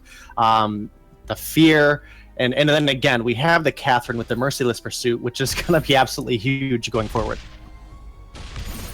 Really will be, but for now it's just going to be the afterburn from BlueStacks defensively. That's a great way to get out of an Ordained, is if you have the afterburn available, you just use it to get as far away as possible. You will get stunned, but you'll be stunned a long distance away from your opponents. Awesome Garchomp needs to be a bit careful here. Is going pretty low. Mixie, obviously, we just have seen has plenty of damage already with that Sorrow Blade completed. Going to be pushing up somewhat aggressively. The Ordained will land a stun, and there's nowhere for Garchomp to go. That's going to be another kill going to Mixie. Yeah, and feeding both kills over to Mixie already is going to be absolutely huge for getting this bear into the late game. Obviously, he gets the bonus gold from the first blood, as well as just picking up a little bonus gold for his pocket on that second kill. Nothing major, but definitely going to be an advantage for Tribe. A little gold is better than no gold, so Mixie's going to be more than happy to pick that up. BlueStacks moves up a little bit forward. He's got to be a little lucky that the rest of Tribe was not hanging around waiting in that brush still. Otherwise, that would have been a kill going over. Mixie's going to get hunted backwards, but again, has the jump jets to just get himself out of safety. Stun from E36 combined with the turret is enough for a third kill to go Mixie's way. They're going to try and find Awesome Garchomp now. Status with the bad mojos. They are empowered. They do some serious work. Mixie, can he get in range? Yes, he can. Finding another double shot onto Garchomp and a fourth kill for Tribe and Mixie, our player to watch, coming up huge in the first few minutes of this game. Yeah, and he already has the gold available in his pocket to get the tension bow, so finishing off this turret and wave is going to be absolutely, amazing for Tribe here to take the first turret with such a late game focused composition. Again, this is a number 3 seeded team that has the potential to compete with Vainglory 8 teams. So for any team going up against Tribe here in Challengers, it's going to be a difficult feat. I mean, Tribe proved that they can fight very well as they made it into the challenge battles last split. Unfortunately, were not able to get themselves into the Vainglory 8, but they are definitely a strong team when they're firing on all cylinders. They are able to take wins off of top teams. It's just that consistency is an issue for them of being able to perform at that level at all times. And now it's going to be Status finding Timbo Kill and blowing him up. Awesome Garchomp tried to get in there for the save, but didn't get there in time. BlueStacks has to run away as well. Awesome Garchomp, he could be in a little bit of trouble, but the Crystal Sentry getting involved on the Status is going to prevent him from being able to steal away the jungle as much as you'd like. Instead, they can turn their attention onto the turret, though. Getting a lot of work done here. BlueStacks going to get Ordained. That's just going to keep him at bay for now, so that members of Tribe can get even more damage onto this turret. Not quite enough to destroy it, but it will just be one more push is all they need to take that one down. Yeah, the reflex block was burned by Status there to get out safely, but again, if it saves your life, that's gold that's not going to go into the enemy's pocket. E36 and Mixie here are going to be looking to find a kill underneath the Crystal Sentry, or at least secure the farm. And some huge damage goes out there from Mixie, and a good stun by the Ordained. Good stun by Ordained, but BlueStacks is able to find the first kill for the side of Leaf, and now that's going to be a second one as well. Mixie trying to answer with anything here, but he's going to get locked up by the gauntlet, stunned out, and BlueStacks will hitting over, but doesn't even need to as Timbo Kill finishes that one off. Just like that, an ace for Leaf. It's just that consistency issue, not even in game to game, but even just within a game. Tribe suffers from some inconsistent decision-making and inconsistent plays. Yeah, particularly in that fight, Status did try to chase down Timbo, who was one bad mojo away from death, but the fountain was available on Awesome Garchomp, and it came in, saved his life, and at that point, Tribe was just so separated that it did allow Autumn Leaves to actually secure an ace, so they do match up the turrets now, as well as finding the gold miner. So bringing that gold lead that was starting to form for the side of Tribe down to only about 500 gold. And so all of a sudden, now Autumn Leaf has themselves a pretty good chance of getting back into this game if they can just find early kills in a team fight and turn it into a 2-on-3 right off the bat. And they can definitely turn it, but now Mixie jump jets forward, but he's going to be in a troublesome spot, gets knocked into the team. He's going to get healed up thanks to a fountain, but will it be enough? Yes, it will for now. He's still running. Awesome Garchomp trying to find that kill onto him, will be able to take him out. It is a 1-for-1 trade, but Timbokill can just hang out in this ordained, but never mind, the bad mojos, when they are empowered, just do too much work. Status able to clean up. And you got to wonder if the rest of the team had committed with Garchomp on going after Mixie when he got out of harm's way. Maybe they win that fight. Maybe they're able to get that kill a little bit quicker, turn their attention on the Status, and prevent him from blowing him up. But it's going to be a tier 2 turret destroyed by that huge wave of base buff minions. This is going to be a lot of gold going over to BlueStacks now that they're all down on 1 health. One fell swoop takes care of all of it. Always a pleasure to watch. Definitely is, and it is some gold going into BlueStacks' pocket, but that's another turret down for Tribe.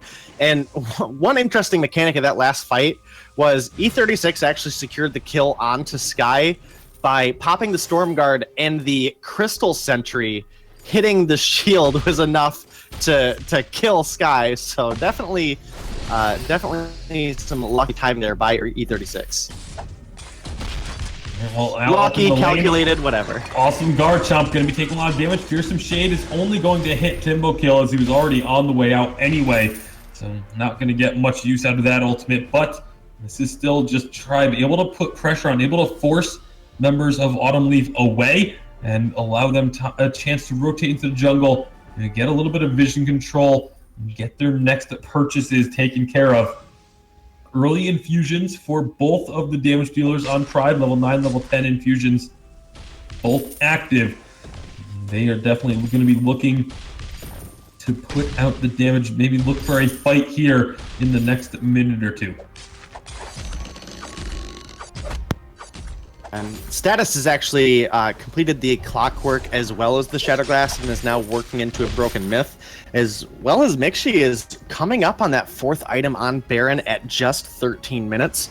He is still, about 1,000 gold shy, but, with the way some of these fights have been going, if they can find another clean fight, that 1,000 gold is going to come really quickly.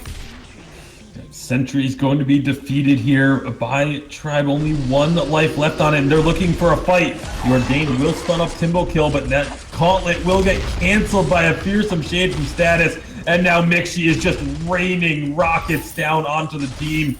That is 2 quick kills picked up, and with these minions pushing in, this is very likely to be Tribe taking this choke point turret down. I don't see Timbokill being able to stop them from doing so. It's going to be turret taken care of 13.5 minutes in, and Tribe are just taking everything. Tribe's taking it all. Turrets, jungle, gold mines, anything they can get their hands on at this point. Mixie and Status were infused for that last fight, definitely bringing the pain. And Mixie now sitting at that 2,200 gold, does decide to go the Tornado Trigger, so looking for a little more sustain through the fights as opposed to that upfront burst. And he does have enough gold in his pocket now to re-infuse when he needs to do so, and so does Status. Yep, the re-infusion's gonna start coming out. Status picks up his. Mixie should. I'm kind of surprised that he hasn't just gone down and picked up his own. They're just gonna take this gold miner first. I would assume he's just gonna move down to the shop quickly and grab an infusion, but maybe doesn't even feel like he needs one there. He's gonna go and grab one here, I would assume. Yep, infusion comes out, but meanwhile, on the top side of this fight, Timbokill has taken down Status. That 2-on-3 situation while Mixie was shopping, allowing Autumn Leaf to find a kill, but Mixie, he's out for blood, but so is BlueStacks was, but he got chopped down. E36 with a nice stun to prevent him from getting in. Mixie jump jets on forward. The Crystal Sentry not quite going to get the attacks off needed to take Mixie down, and they did find that 1 kill on the Status, but it is unfortunately just not enough for Autumn Leaf. Yeah, and Status may have gone a little too far out. Again, he has no way to get out of that forward barrage, especially once that Frostburn damage is applied. And now that Timbokill has the Broken Myth available to him, it's going to start scaling incredibly rapidly. Unfortunately, they weren't able to find the kill on Mixie. It was very, very close, but it ends up with Mixie finding 2 kills. They don't have the health to take the Crystal Sentry, so they do back out. This is still anybody's game. These fights, despite going to Tribe, are looking not bad for Autumn Leaf. They really aren't. I mean, as of right now, They're definitely not looking good, but they're not looking as bad as they had been earlier. If they can get the damage on the status from Mixie right now, though, E36 is the one soaking up all this forward barrage. Also, Garchomp is going to be taking a lot of damage. Nice afterburn, though, on the status. They've got him low, but can they actually take him down? The healing is just too much, and it's Tribe able to find the first kill. Timbo is going to be following, and now Mixie can just chase down Garchomp. The jump jet's coming up now. He jumps right up next to him, and a triple kill for Mixie will finish this one off. Yeah, and now Tribe's going to be looking for at least one of these turrets. The death timers are getting a little low, and they don't have a minion wave here. So it's very likely going to be them backing off after this turret if they don't choose to try to finish the game here. This is a little risky. Now, the fights have been going their way, but Glaive coming in can be a little bit of a nuisance, but Tribe is looking to just find some damage here. Well, right now, Tribe, they're going to be taking down the Crystal, picking up the win in game number 1. And maybe not as quick as our first series of the day, but definitely still a decisive game number 1 going to them. Mixie on this Baron, just a stellar performance. Very likely to see that one not allowed to go through to Tribe in game number 2. Definitely not. I think you have to really take the Baron off the table or pick the Idris. Idris can be flexed into the weapon or crystal, as well as, despite being better in the lane, he can be played in the jungle if the draft just happens to go that way. So definitely something that can be flexed. And it can definitely prevent the enemy from picking that Baron is kind of the big thing. So just based on knowing these players and knowing their hero pools, obviously I wasn't very surprised that the Glaive did come out. But again, that Idris being on the table and Baron being on the table, it's definitely something that you have to think about before you just commit to whatever's comfortable. Yeah, that's a really good point. We see it a lot with teams, especially early in challengers, feeling out their compositions and deciding, how they want to play this. A lot of times we see just comfort picks ultimately dictating the draft more than meta picks because of some of the skill tier of these players. And in this case, I was actually pretty impressed with how, with the performance from Autumn Leaf, actually, because, they aced Tribe twice. They did very well, picking up some kills. And that's pretty commendable. I mean, not ace twice, but got one ace and then a few other kills. Pretty commendable considering this is a roster that's going up against a 3rd seed team. And definitely some good decision making, but you're right. Just looking at the hero composition, they definitely need to be a little bit more leaning towards those more stronger meta picks than comfort picks. All right, and with that, we are going to be getting into the second game here in just a few moments. As these two teams will now switch sides in this best of 3 series. Looking at this, at how they played, Denomine, anything that you feel, they could do better, Autumn Leaf could improve upon going into this next game? Again, I think really just the draft is the place that you have to try to improve here, knowing Mixie is comfortable on this Baron.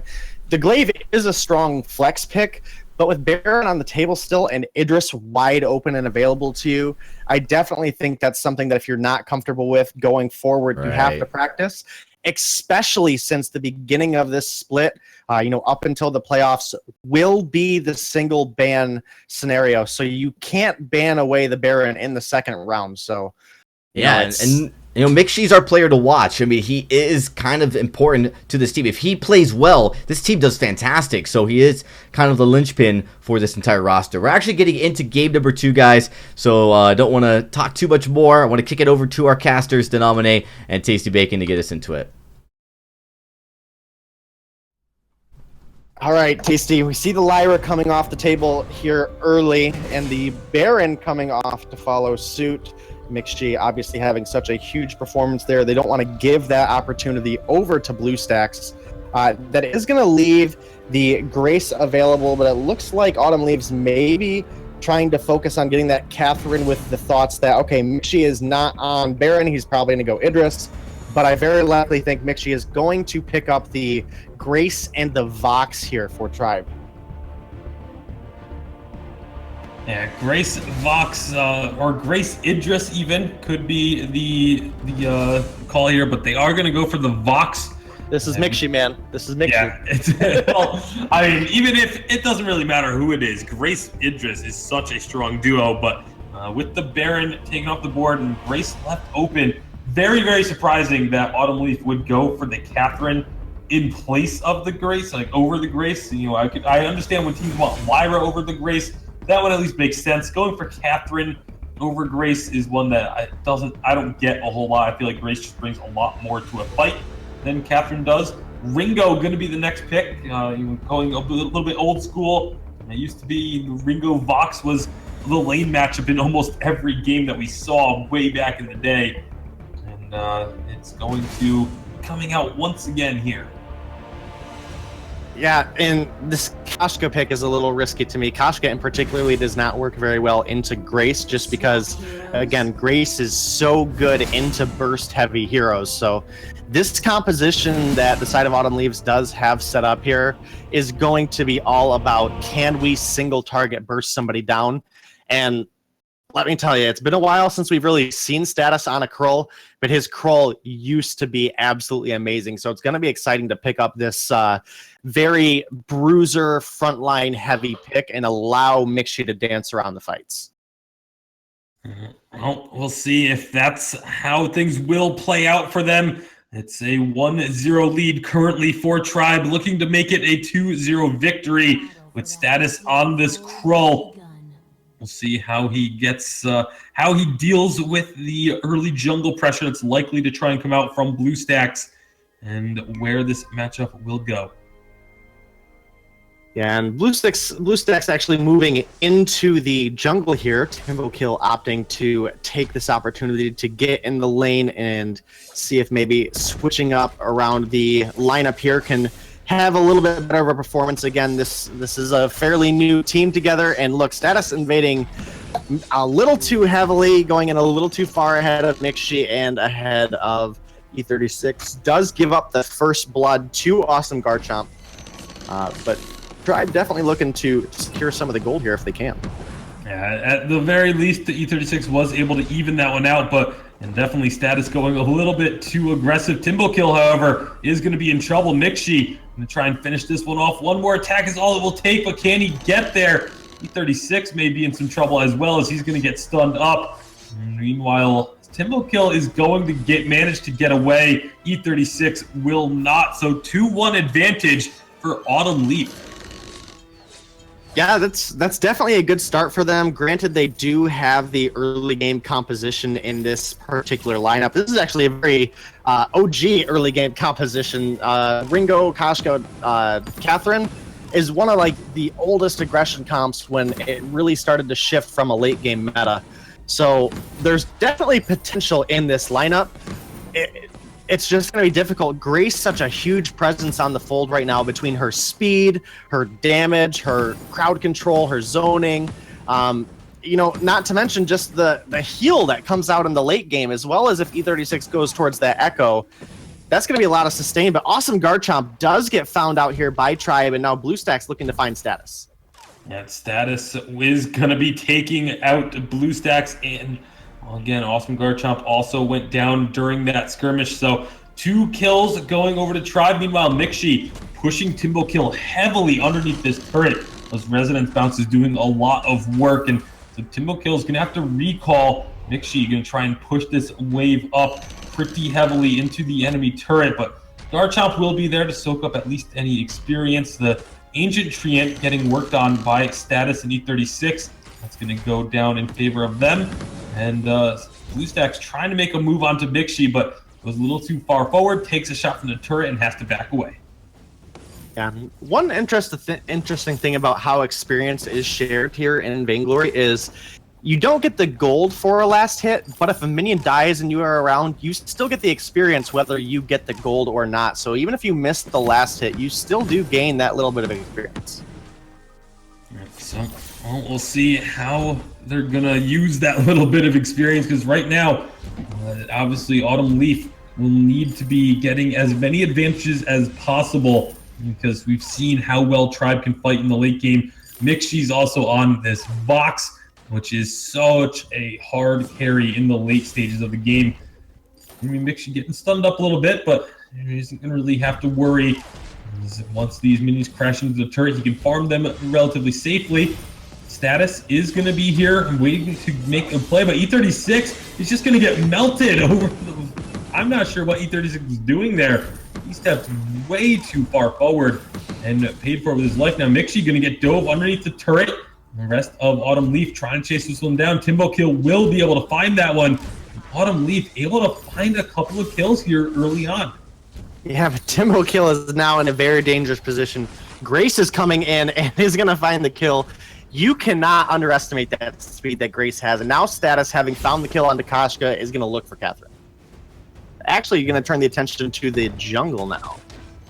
Yeah, they know that it would take much too long and much effort to take down Awesome Garchomp. The respawns would come through and put them in a bad spot. So, I mean, that's essentially the mistake that was just made by Autumn Leaf, was they stuck around just way too long at low health, didn't respect the damage that was going to come out from the members of Tribe, and paid for it dearly. Status going to finish off that tension bow, solidifying the fact that this is going to be a double weapon composition. And as long as both of these carries get themselves the tension bows, they'll be able to deal with armor being built on the side of Autumn Leaf. This is a composition we've been seeing more and more frequently in Vainglory. You know, some of the Vainglory 8 teams have been running this double weapon with a Krull and a Hyper Carry. And right now it's going to input in the lane. They're putting a lot of damage onto Timbo Kill and BlueStacks. E36 trying to chase him down, apply those slows so that the rest of Tribe can catch up, but they're not quite going to have the movement speed to get there in time. It will, however, force Autumn Leaf to recall, and this could be a chance for Tribe to get some serious damage on the turret. But Garchomp, maybe sacrificing himself a bit, has that Merciless Pursuit to run. That definitely stalled them, perhaps just long enough. He is going to pay for it with his life, but the turret will stay standing. The turret stands, but that is a 6th kill going in the pockets of Tribe. And, you know, one thing that really allows the double weapon compositions to work right now is the substantial buff that we had. Wow, look at the damage on Timbo Kill there. Yeah, that is just a very quick kill. They're going to get out from underneath this turret fountain to keep them all in fighting shape. And BlueStacks now has to recall as well. So Tribe, they got a little bit of damage on the turret. BlueStacks actually might be going back in, but realizes that was a mistake. Status with the tension bow proc. E36 is going to try and go in. Awesome Garchomp keeps BlueStacks alive with a fountain. And they are just going to be able to push Tribe away for now. Maybe going to try and take down Mixie. Yummy Cat and Frenzy stuns him up. And Timbo Kill isn't going to be able to get there. Doesn't need to. But it is a 1-for-1 trade as Status returned to the lane once again. And as I was trying to get out earlier before a fight broke out, the tension bow changes have really been what's allowed this double weapon composition to work. There's a lot of Pierce now that comes out of this item, and it looks like Status might drop here, and he's going to. Yeah, no reflex block. Yeah. Hellfire Brute chasing him down, finding the kill with Mixie and E36. There is going to be a turret going down, but now can they find these kills? They get one. BlueStacks is here to prevent Timbo Kill from going down. Mixie and E36, they may look to trade this turret right back, but first turret of the game does go to Autumn Leaf. They are fighting Tribe a lot better than I think many people would have given them credit for after game number 1. And definitely able to show Tribe that they aren't just going to be a complete pushover. Tribe will even up the turret score, which will also put them back in the charge in the gold department, but not by a huge margin. It's only about 400 to 500 gold of an advantage that Tribe currently has. Yeah, definitely something that can change any time here, especially this early game composition has the potential to do so much single target damage. Now, what's interesting to me is BlueStacks has actually gone with the Shatterglass first on Kashka. Yes, Kashka's ratios allow her to get a lot of damage down, but it's also going to be a drastic fall off for Kashka, as not having the Aftershock proc, it's not going to give her the cooldown reduction in the burst, as well as now you definitely have to commit into a Broken Myth soon. Otherwise, Kashka's going to fall off like crazy. Yeah, we'll see where the build path will lead BlueStacks, but for now, Status getting a huge boomerang ult onto Timbo Kill. That is an absolute death sentence. finding that kill quickly. Awesome Garchomp is going to be getting underneath the turret. The big heal on the status, and now they're looking to perhaps re-engage, but maybe going to turn their attention onto the turret. Mind, they're going to be getting a fight here. Awesome Garchomp will be the target, is going to go down. I love what Status did there. Waited. He had the never actually hold that thought, because BlueStacks trying to take down Mixie. Hellfire Brew is going to go on to E36. It gets blocked, so that will keep him alive. And now Tribe going to be able to remain standing. Maybe look for a kill onto Timbukill, going under the turret once more. Finding that kill. Not quite an ace, but the second turret will fall on Tribe. Starting to really turn things on now. Tribe definitely taking advantages here, and this is one of the downfalls of the Ringo. Yes, there's a lot of single target damage potential, but unlike a lot of the meta laners right now, he doesn't really have an escape plan. You know, Vox has the Sonic Zoom. Although short, it's definitely a reposition that can, you know, create enough distance when needed. Baron with the jump jets, Glaive with the afterburn, Kestrel with the ability to use active camo. That's really what puts Ringo behind, is his inability to escape when he's jumped on. That's what we've been seeing the last couple of fights, is members of Tribe just jumping onto a target and eliminating them in a hurry. There's going to be Status taking a lot of damage here, but he gets onto the Ringo, at least temporarily, going to get the big heal from Grace and continue chasing on through, but they can't find the kill. And just like that, it will be Status going down instead. Mixie and E36 may decide to try and stick around and work on the Sentry. They get it to attack E36, and Sentry will be defeated. So nice job by Tribe. They trade one for a Sentry. Not the greatest trade in the world, but definitely not the worst trade that could have happened either. Definitely not the worst trade. And one thing that actually worked out well for the side of Leaves there was unintentionally, I believe, BlueStacks did jump onto Kroll. Status very likely would have had the kill onto Timbo if the From Hell's Heart had landed onto him. But BlueStacks came in full health, did interrupt that ability, and it allowed them to kite Kroll long enough to build up the damage and get the kill. Well, right now they're going to be finding another fight. This is just Tribe trying to put in this ruthless aggression to get the stun on Timbukill, but don't follow it up. Status going a bit too low. E36 does have a heal available for him and a fountain, so I'm a little bit surprised that they didn't try and continue that fight, knowing that those cooldowns were going to be available. But they're not. They're starting to maybe rein it back a little bit. Having lost a couple of fights, they decide to just let that one go and make sure that they take fights where they know that they can win them. They definitely have a lot of risks going into the fight, but they do have a lot of reward too if they can position themselves correctly. BlueStacks doing a good job using the Shatter Glass to push the advantage of the enemy not having much crystal defense yet. But as the game goes on, that's going to change very rapidly. And man, this fight's breaking out super big quick. Fight, the big knock-up stun from Tribe, and that's going to be the first kill onto Timbo. BlueStacks will get stunned up from a From Hell's Heart. And Awesome Garchomp should be able to prevent the ace from coming through.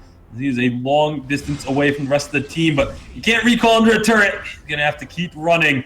And meanwhile, the rest of Tribe are clearing out the jungle and taking on this choke point turret. A huge minion wave here, and that's going to be a turret going down in favor of Tribe. 3 turrets taken out, and now they still have Awesome Garchomp in a very bad spot. They can force this kill and maybe have themselves a 2v3 on the map for a little while. They're still chasing him around. Catherine just not going to be able to get away from a Grace. That's exactly what we've been seeing, and now Status going to be catching up. Eventually, we'll be able to find that kill. Should indeed be able to, and yeah, Grace is incredibly blessed when it comes to her movement speed, so that is Tribe collapsing now. And it is going to be Status that secures the kill. That is the 9th one going up for him. Obviously, the huge damage spike from the Spectral Smite allowing him to secure plenty kills. And that is not, fortunately, not a long death timer, but man, if Status wouldn't have canceled the basic attack there, if he would have went in with the Dead Man's Rush instead of the From Hell's Heart, that was a dead Koshka. That was for sure a dead Koshka. That was so close. But Koshka gets back to base. And instead, now the members of Tribe will have a 3-on-3 as Awesome Garchomp has respawned, but Status, he's going right on into the back lines. The rest of the team isn't even there, and he just doesn't care. He's going to get stunned, but will get healed. Timbo Kill, throwing out the Hellfire Brew, is going to hit onto Mixie, or onto Status, sorry. And now Mixie is the one who's very low. However, Status going right back in. The knockup will get blocked. It's a 1-for-1 trade. Status for Timbo Kill. Mixie is low, as well as E36, and with the Crystal Sentry involved, Tribe do not want to continue that fight. They don't want to continue the fight, and I think BlueStacks and Garchomp did a good job of chasing them out of the jungle there. If BlueStacks would have been able to find one Pouncy Fun, that was going to be a dead Vox, whether it was Pouncy Fun onto the Grace or onto the Vox. The inherent movement speed Koshka would have been way too much for the Vox to handle, so good position there. Hits a stun onto Garchomp, but that's not going to be enough for Mixie to find a kill, especially as Mixie gets stunned up himself. But Tribe definitely have the advantage here. 14.5 minutes in, they're going to take this gold miner, the last gold miner of the game, and maybe even look to start up the Kraken shortly after she spawns. 200 gold each for the members of Tribe. You expect the infusions to come out and get topped up. Mixie is a little bit far away from his, as he just finished off his 5th tier 3 item. The only thing not tier 3 in his inventory is those boots. And so he's going to be putting out a lot of damage. They take out the sentry once again, right as Kraken spawns. And now Tribe still holding on to this lead. It's a little bit closer than I think a lot of people would have expected, but still an advantage for Tribe nonetheless. Advantage is a little bit of an understatement. To be this far ahead of Koshka, Ringo, Catherine, Anna, Kroll is definitely where you want to be. Again, this is very attributed to the fact that the Poison Shift Tension Bow is just a very cheap build on any carry. You know, that's why we see Voxes run this build. It's comes online so early, which we normally think of Vox as such a late game hero. And again, Status building into this Atlas Pauldron is going to be absolutely huge. He has the gap closers to get into Timbo Kill, and if that Atlas does go down unblocked, it is going to be basically free kills for Tribe. We'll see if it can hit. I mean, the From Hell's Heart is also going to be very important for Status. They move around trying to get themselves positioned to catch someone out. Oh, BlueStack's going to get stunned up, but then Timbo Kill is the target. Status taking a ton of damage, will get the heal from the Grace, and that's going to be BlueStacks taken out. The Hellfire Brew does connect on the Status, but now Mixie rotating around the backside. They're going to take down Status, but Mixie is cleaning up. Now with these breaking point stacks continuing to build as he chases down Garchomp, that should eventually be an ace if E36 doesn't have Benediction available, so they can't actually finish him off. That is unfortunate for Tribe, but now they can just go turn their attention to the Kraken. Yeah, having 2 kills down, there's no reason they shouldn't push this. Garchomp's obviously sitting in base, trying to make sure that those waves don't do very much damage to the turret. However, Koshka is up and is very quick. She has the boots proc available and does a lot of single target damage. This could be a steal. There is a chance for it, but it would be rather difficult. Let's see how Tribe are going to play this. Both of the carries coming back in. It's a 3-on-3 situation. Kraken getting lower and lower. Now it looks like Autumn Leaf are going to be going in. Stunned onto the Koshka. Silence comes out. The Kraken goes to Tribe, but they are on to E36. He gets himself out to safety. A big Yummy Cat and Frenzy on the Status. He's going to get healed up, and they have taken down BlueStacks. Now they can turn their attention on the Timbo Kill. Another heal thanks to the Echo that was picked up. And that is an ace with Kraken pushing in and 30-second death timers. You got to figure that should be the game for Tribe, as they're going to be able to take down these turrets before Kraken even gets there. Yeah, these death timers, the ace wave that's here, this should easily be going over to Tribe. I mean, even if for some reason Autumn Leaves gets up, finds an ace, which isn't going to happen, this Kraken is full health and there's no turrets. Yeah, they're going to find the kill on the BlueStacks. Tribe going to look to pad their stats. They're going to stab their pats a little bit. But are going to find the kill. One more before the Kraken destroys the crystal, and Tribe Gaming take this one over Autumn Leaf. It's, again, not really much of a surprise being a 3 seed versus a 14 seed. You expect Tribe to be able to make it very, very deep in this tournament. But I think Autumn Leaf definitely opened a few eyes, played a lot better than we would have been expecting. Yeah, we really needed a Poison Shiv coming out of Autumn Leaf there. The Grace, Kroll, the Fountain. I mean, there was just so much healing available for Tribe, and there was no way to really negate any of it. So I would have liked to see a Poison Shiv build come out on Timbokill. You still could have gone the Sorrow Blade and the Monocle, but Breaking Point right now isn't really a big item on many heroes, so it's kind of thrown away damage and utility, in my opinion. Yeah, and the heal was immense. I mean, this is a great example of the power of that Echo on the Grace. We see it so often, especially if you can negate one of the healers. You're basically making Grace the only healer in the game with a double heal and the Fountain.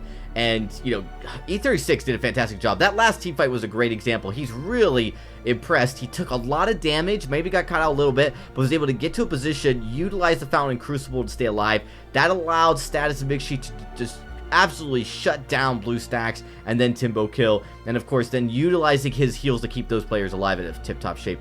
There's a lot of damage coming out by the Koshka. There was a lot of control, and actually, Garchomp did a great job. There were a lot of silences connecting, almost stole that Kraken, but at the end of the day, a little bit weaker on the itemization. Not having that Poison Shiv was a big deal, and I also agree with you. BlueStacks should have built on Aftershock, because bursting is the name of the game. They needed to burst down their target faster. As soon as these fights started lasting longer, that's when Status's Cruel really became a very, very hard threat to take out. So with that, ladies and gentlemen, we will be getting ready for our third and final series of the night. This is moving along pretty quick, actually, so we're going to take a quick break. We've got a lot of games actually still going on, so we'll definitely come back and update you guys on all the matches that have happened so far before we get into our third and final series. So definitely a little bit more time left here tonight. But with that, guys, quick break, and when we come back, I believe it's going to be NRG finally getting on the board here to play some games for us, the number 2 seed here in the Challengers Split 2. We'll see you guys all in a few minutes.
Ben, Sam, and Ken are on separate journeys to defeat the menacing Vile Dragon. But let's just say luck isn't on their side. If only there was a way for them to find each other and band together. Well, that's why there's Band. It's a mobile app that allows people to come together using common interests. With Band, you can find fellow gamers, chat, schedule gaming sessions, and conduct polls. Stage epic battles with friends while sharing videos and photos along the way. So try Band today. Band. Be together.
Oh, under level 8, that might be true, actually.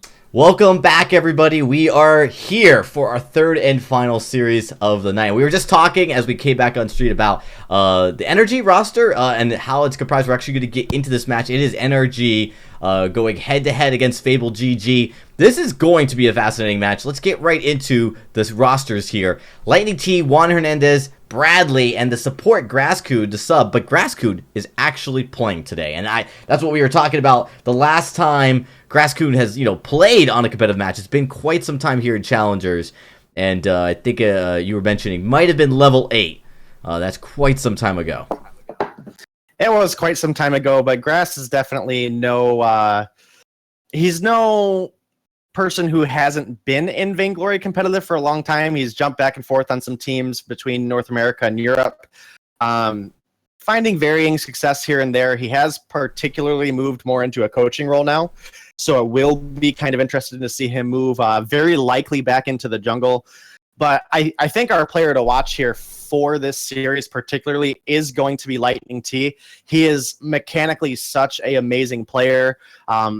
I particularly am excited to see him back in the lane, which he used to compete in the lane and had a huge performance there. So definitely who I'm looking forward to see playing this game. As well. Oh, we are just waiting on one more person to get back. There we go, and then we should be getting this match started. I'm excited to see. I think Lightning T is definitely, like you were saying, one of the most talented players in Vainglory. Definitely one of the most talented in this Challengers going to the split. He's very much a hard carry, and he can pretty much carry any rosters he's with to victory. So I'm excited to see how he's going to do here. Of course, Grass is subbing in, but I don't think that changes how we think the outcome will probably be. We actually are getting into the draft, though, so I am going to kick it over to you and Tasty to get us underway. All right.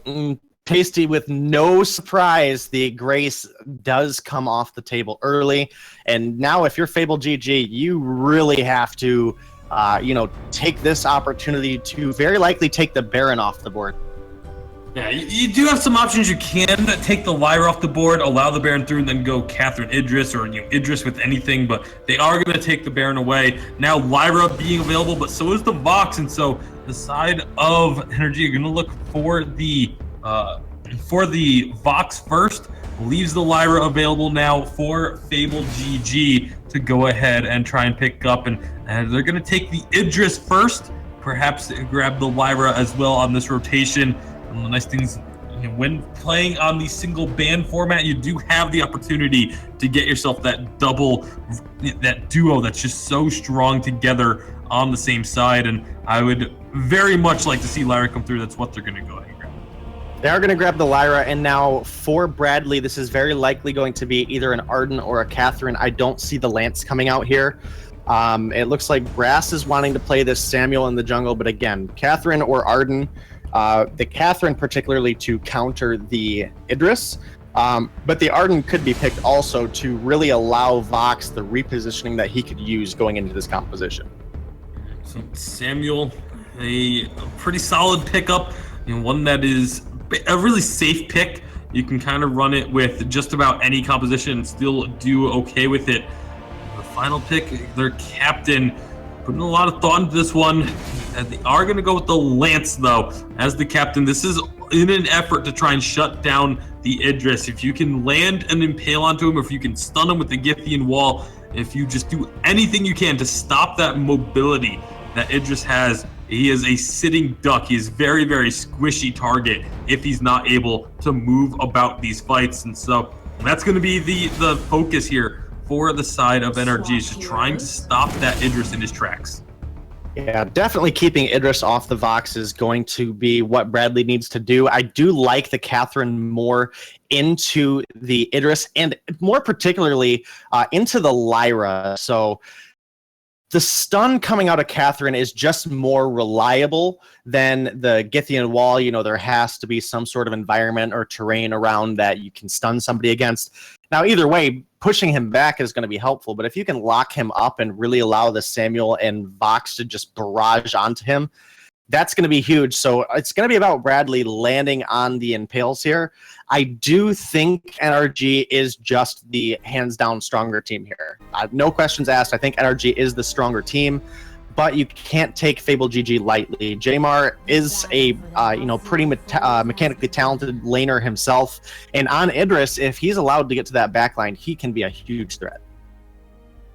All right, so we are on to the fold for the first game of this series. NRG, like you mentioned, Dom, they have to be the favorite here. I mean, they are the team coming in with that people thought would be the best chance of remaining in the Vainglory 8 from the challenge battles.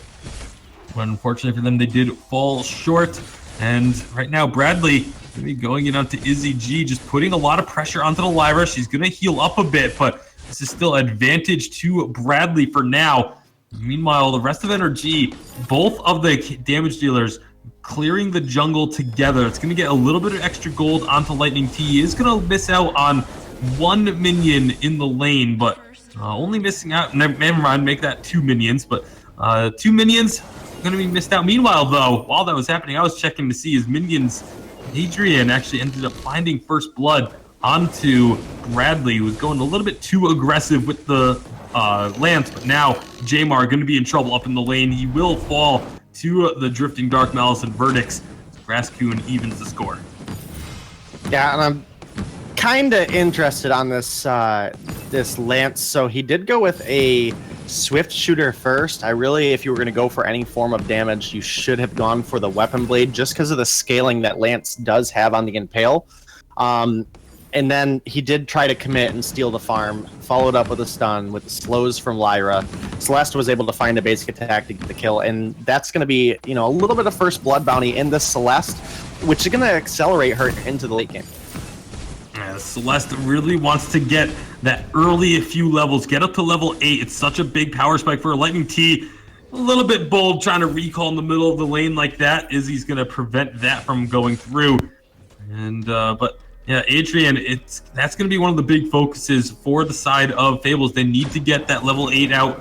They need to get that increased range on the Heliogenesis for the impacts to really be there. But up in the lane, Jamar going to get rooted, knocked back towards Lightning T. They were trying to buy time for Grasscoon to rotate up from the jungle. Unfortunately, was not able to get there in time to try and find another kill. Samuel, in particular, Bacon, is an incredibly good pick into Lyra. We talk about this pretty consistently here, is that Lyra has the lowest base defense of all the captains. Yes, she has the sustainability of the heal, but if those Empowered Malice and Verdicts come through, it's going to be very easy to poke Lyra out and force a heal out very early on. And there's a pretty heavy engage going on by Adrian over here trying to find some farm. Yeah, it's 3-on-2 though, and this is likely to not go very well. Grasscoon was trying to just focus on farming, but Adrian's going to find one kill before he gets traded, so not the worst situation that could have been, just given the numbers game that Energy had the advantage with. But because of the fact that they tried to focus on getting those minions taken care of, they actually lose out on a kill. And meanwhile, up in the lane, Jamar was able to just continue farming, building himself up a nice little CS lead over Lightning T because of those rotations. Yeah, and we do have a slight gold advantage team-wide on Fable. Now, again, the Samuel and Vox are really going to take a little bit of time to come online. Celeste doing very good thus far in the early game, though, and Celeste typically a late-game hero herself. The Impales have not been finding their target here on the Lance, which is another reason that Fable's really been able to find their way through these fights. And, once Celeste hits level 8, she's going to be a much bigger threat than she is right now. And she's already a fairly big threat, able to drop a good amount of damage down. Like you said, just Bradley not being able to find these Impales, but also just the fact that there's been so many movements from both Lightning T and Grasscoon. Grasscoon coming up into the lane, Lightning T going down into the jungle to try and find some opportunities. Meanwhile, it's just been the members of Fable staying where their roles are and just farming up. And you can see the difference in the CS numbers. Adrian, 28 CS to the 20 of Grasscoon, 46 on Jamar to the 36 of Lightning T. And so that's where this gold advantage that we're seeing is coming from. It's not a massive lead, but it is still a lead that Fable has. That's going to be an Impale connecting, but no real opportunity to follow up off of that one. No opportunity to follow up, and obviously the Imperial Sigil coming out, healing Jamar back up to full health, as well as having the Book of Eulogies. Good double root by Bradley here, and as we can see, those Malice and Verdicts just chunking Izzy out. Izzy's gonna have to pop the fountain to keep himself and Jamar alive. And they're gonna try and continue defending this turret. Meanwhile, where's the Celeste? She's gonna rotate up now, get some good damage down to Bradley. That's going to force out a fountain on the side of NRG as well. So both teams with the fountains on cooldown, but this is a situation now where Fable GG can start to push in. They have the health advantage currently and the range advantage that they're able to make work. That's going to be a big stun to Graskun. Graskun is going to fall. Githian Wall will stun up a couple, but will it be enough to keep them from chasing on? Adrian is so low, needs to be careful. Gets a little bit of healing from the Sigil, but Fable GG bringing the fight to NRG. Another core collapse. That one doesn't connect, but it's enough for Bradley to get taken out. And Fable GG finding themselves these kill advantages here in the first 5 to 6 minutes or so. Yeah, they're doing a great job. I actually did not expect this game to be this close.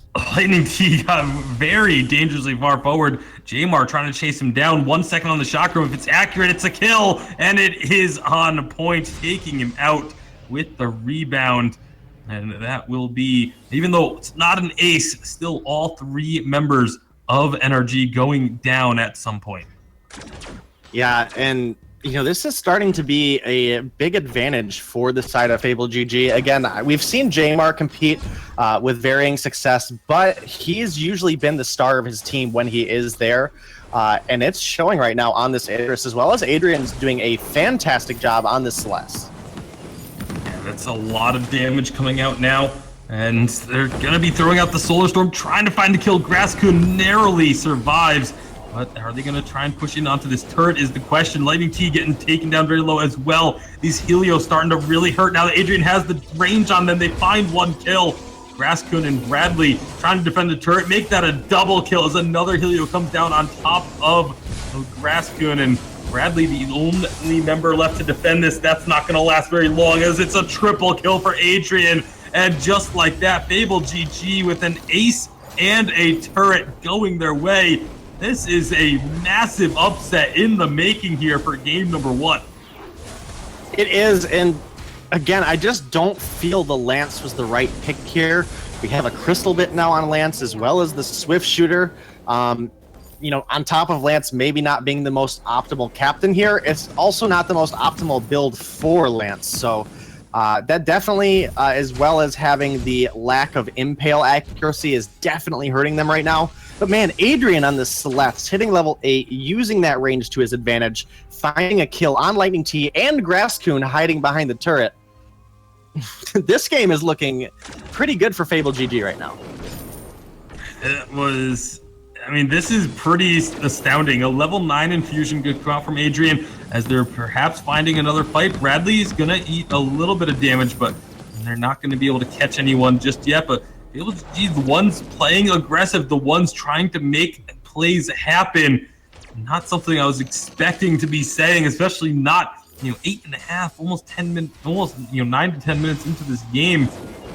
More Helios come down. You see over 300 damage with each Helio, and this is pre-broken myth that all this damage is coming out. Even the Chakram is just chunking through Lightning T. 500 damage on the Supernovas on the turret. And this turret's getting sieged up, already losing almost half of its health. Fable GG making plays happen, but they need to be careful they don't get too risky. That was a very dangerous recall that Adrian pulled off there. Gets himself back to base. He's going to give NRG a chance to push up a bit, but they need to be careful because once Adrian gets back, you got to figure those Helios are going to start flying out once again. Yeah, and what we really need from NRG here... Big impale, double Githian Wall. Izzy G is in trouble, but meanwhile, Jamar up in the lane. Graskun nearly taken out by that Solar Storm. They're trying to take down this Celeste, but here comes Jamar. Full health is going to get rooted up, but the stun onto Lance will find another kill. Lightning T trying to make the plays happen, trying to dance around, will get one. He's going to take down the Celeste. That's big shutdown gold. However, Jamar trying to answer this one. Is it going to be too much? Lightning T takes a turret shot and falls. Meanwhile, Grasskun and Izzy G. Izzy gets the ace. Oh my goodness, Fable GG in an extremely close team fight end up coming out on top with the help of a couple turret shots. Yeah, and Lightning T had some great plays there. He was able to find 2 kills. He now has the breaking point as well. In that last fight, he was actually in it the entire time. If he would have had the chance to shot before that fight and would have had the chance to get that breaking point, then that fight very likely could have been done, very differently. And Lightning T, was able to follow up onto a couple good roots and stuns actually from Bradley. So making the Lance actually work a little bit here. Yeah, and that's the difference. When Lance is hitting his abilities, it sets up opportunities for the rest of the team. That's what we were missing from Bradley earlier in the game, but oh my goodness, Adrian, so much damage. Almost half healthing Grasskun with 1 supernova. And now that the broken myth is complete for the Celeste, the damage is going to be astounding as these fights continue. Like a long fight like we just saw would allow Adrian to just ramp up so heavily and dish out so much damage. And the Eve of Harvest very likely will be the 3rd offensive item for the Celeste, going to allow her to stay in fights even longer. Grasskun is going to get chased down a bit here. Shotgun comes out, but he is just, oh my goodness, blown up. Jamar did get put to sleep, but it just didn't matter. He had sweet dreams after that one because he found the kill. Broken myth for Grasskun. He's going to be needing a little bit more defense, I feel, to make use of that broken myth, though, because he just got blown up so quickly. Meanwhile, Gold Miner going to be taken out. Immense gold payout going over to Fable. Lightning T trying to push up in the lane. Jamar's going to meet him. Lots of damage for Jamar. Jumps on off and takes him down. 1v1 dueling Lightning T and coming out on top. You mentioned at the top of this game that Jamar is a very mechanically gifted player, and that's something we just got put on display there as he takes out Lightning T. Lightning T is one of the most mechanically gifted players in Vainglory, and just kind of got made to look like a chump a little bit there. Fable GG taking control in this game. Fable GG definitely taking control, and in a 1v1, it's not actually surprising that the Idris is able to duel out the Vox. Vox's big presence is in the team fights, especially his ability to really shift out the damage and alternate who he's hitting. Anybody that's out of position, Vox should be able to take advantage of, but Adrian is doing such a great job zoning right now. Bradley, again, when he misses those impales, puts him in a bad spot. The core collapse came out just a half second late, so Bradley was able to actually get the roll out of the way. Izzy G is going to be able to keep this team topped up. They can push in onto the turret. Because the Lightning Team went back to base, they can get a lot of damage down. One more supernova should do it. Another miss from Bradley, but they're going right onto Grasskun. Going to find a snare and getting a kill. That's going to be Lightning T now trying to make a play happen. Solar Storm isn't going to get the work done. The Lightning T finds one. Can he find another? Adrian is low, and he misses the skill shots. And that will be Lightning T turning this fight around almost single-handedly. He's going to chase down Izzy, get himself the triple kill, and a much-needed ace for NRG. Yeah, and this is exactly why Lightning T was my player to watch at the beginning of the game. They are playing with a sub-roster and also playing with Lightning T out of his typical position. I do think he's an amazing laner. It's just been so long since he's really had, the ability to play the lane, and he turned that fight around absolutely huge and exactly when they needed it. All right, well, NRG needed that fight. Maybe kind of try and ride the momentum of that team fight victory and turn this game around, because they are still very much behind the 8 ball here. It's a 3,000 gold lead that they are looking up at, and the turrets are even. At least that is a very good sign for them, but this tier 2 turret is on its last legs. Fable GG, if one more good push, will be able to take that one down, but we're starting to see infusions and obviously all the scaling items start to come out. Lightning T with the breaking point, broken myths on both of the crystal carries. Infusion's active, and here we go. Everyone's grouped up. That's a big root. That's going to lead to a big gifted wall, but it doesn't actually come out just yet. that wasn't able to find it because of the bright bulwark, but now there's another big impale going through. Jamar trying to get onto Graskun. Izzy G is going to be going down as well. Adrian was taken out earlier in the fight. Jamar, how much can he do? He's going to find a second kill here. Now, one with Lightning T. Lightning T has a lot of stacks, and it's not going to be enough. Jamar is very impressive indeed, finding that ace. Would like to see him just go try and push up the lane, but he's going to start working on this Kraken. And obviously knows that Adrian will be up shortly to apply some assistance to this Kraken take. But Jamar, he may not even need it. He's doing so much work to this Kraken and taking it down pretty much solo. It's going to be close, but he is going to be able to solo out the Kraken. Impressive stuff for Jamar as he gets healed up to full off the backs of that. The minions, meanwhile, took that tier 2 turret.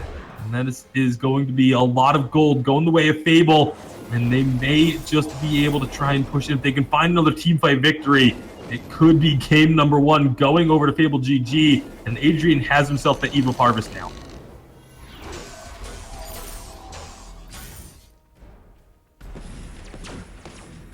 Not sure where Denominate went. May have lost him. But we are going to be seeing Fable GG pushing up with the Kraken. Kraken taking a lot of damage as Energy were there to meet it and dish out quite a bit, but this turret under siege. That's going to be Energy going in, a big double stun from the Githian wall, but so much damage getting turned right back onto Energy. Graskun maybe a little bit too far forward. There's going to be Jamar jumping right on through, trying to find this kill, but he can't quite get it. The Chakram will finish him off. Meanwhile, it was Lightning Key chasing down onto Celeste, and that allowed Bradley to fall as well, as Izzy and Jamar going to be working on these turrets with the assistance of the Kraken. Lightning T trying to do what he can to defend this, but can he take them out? Can he get back to the Sanctuary to save himself? Yes, he can. Now Izzy G is going to fall as well. It's another ace for Lightning T, but he has to finish off this Kraken and really be able to stop the turret going down. Yes, he will be able to, just by a fraction of a health bar there. And the turret will stand, but this is now dire straits for the side of NRG. It's definitely a very risky situation to be in, especially with the Celeste. Now, Jamar did a great job taking the opportunity to solo out the Kraken there. Was able to do it. One more hit would have killed him, but trusting in himself, he was able to find it, and now this is Fable GG, one fight or maybe even one kill away from finding the game. Yeah, all they need is a small advantage, but right now it's Lightning T who's going to be finding that advantage, taking out Adrian right next to the Crystal Sentry. On top of that, Izzy G is going to be able to get out of the way. The Sentry is going to go down. Lightning T is a powerhouse right now, full build on this box. And so Adrian needs to definitely respect that. Doesn't have any defense to his name, which is why Lightning T was able to make such quick work of him. Lightning T, though, again, full build, needs to give some of this gold over to Graskun. They're going to try and get underneath the turret. Lots of damage going up, but Jamar is still a very real threat that they need to be wary of. He's got plenty of defense himself, so this poke from Graskun not really going to be causing him any sort of cause for concern. Jamar really putting on a show this game. Early on, it was Adrian able to find a bunch of kills. Hasn't really been able to have the same level of effect in the later stages of the game. But Fable, are they just going to look to try and push it? They're going to get spotted by these minions. So everyone from NRG should know that this is happening, but they aren't making moves to try and stop this. Now they're finally going to recall, making sure that it wasn't just a bait to try and get Kraken positioning. But Fable, they're going in, they're looking for it, but here is all of NRG. Jamar takes the turret down, Solar Storm comes through, and Jamar's trying to work on this main crystal, uses to jump over the wall, but now Izzy G is going to be trying to finish this one off. I don't know if he's got enough to do it. It's not quite going to be there. A triple kill, and oh, what a risky call that Fable make. A desperation call in some senses that they really didn't have to make, but they very nearly pulled it off. You got to figure if they didn't have to get through that little bit of turret elf, maybe that actually ends up being the game. You know, it definitely could be. Grass and Lightning are working here on this Kraken, making very short work of it. while Bradley did push the minions up a little bit. Lightning T taking this opportunity to go ahead and rotate now up here to the lane. I'm actually a little confused about why there are no ace minions, but I guess there's. Oh my goodness! A solar Kraken storm! steal!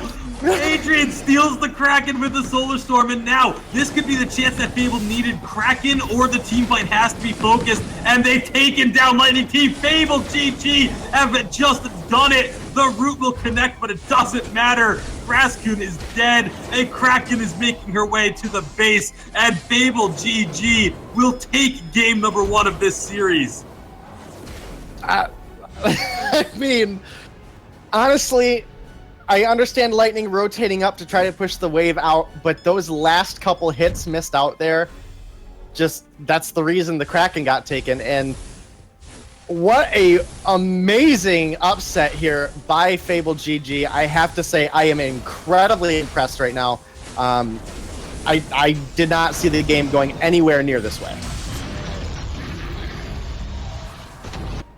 Oh man, just got to watch that steal back. Absolutely incredible. And you're completely right. Lightning T rotated up to the lane to get a couple of shots on the minions. And if he had just stayed on the Kraken, that steal does not come through. Oh my goodness. What a game. Fable GG taking it to NRG. Wow. Guys, that was incredible. First of all, J-Bar on the Idris was absolutely amazing. I mean, he was outdoing Lightning T, which we just were talking about. He is a fantastic player. He's a hard carry. He can carry anybody, but so many mistakes went wrong. I'm not a big fan of the Lance pick, and actually Bradley, I think, a little rusty on this Lance. Didn't play it particularly well. Like, there were a lot of missed impales. Early game, if you're hitting your impales, if you're stunning up the enemy team, maybe you don't allow Fable to get into this game at all. So that was one point, and then of course, unfortunately, the Samuel getting caught out a lot, going down early, and Samuel needs to have that sustain early because he's kind of that hero that you could sit in the back, poke away. You have that Eve of Harvest, one of your first or second item, and you really want to not first item, but second item. You really want to be able to just live in this fight. And unfortunately, Grass going down quite a bit. Lightning T tried his best, 14 kills. It wasn't enough. And again, the two players we really wanted to watch here were Lightning T and Jamar, and 14-7 and 15-5. I think Bacon and I were pretty spot on about that one. Yeah. Huge performance out of both of these guys, but it is Fable GG finding the Kraken steal, preventing the comeback, and securing game 1 against NRG, our number 2 seed going into this challenger split.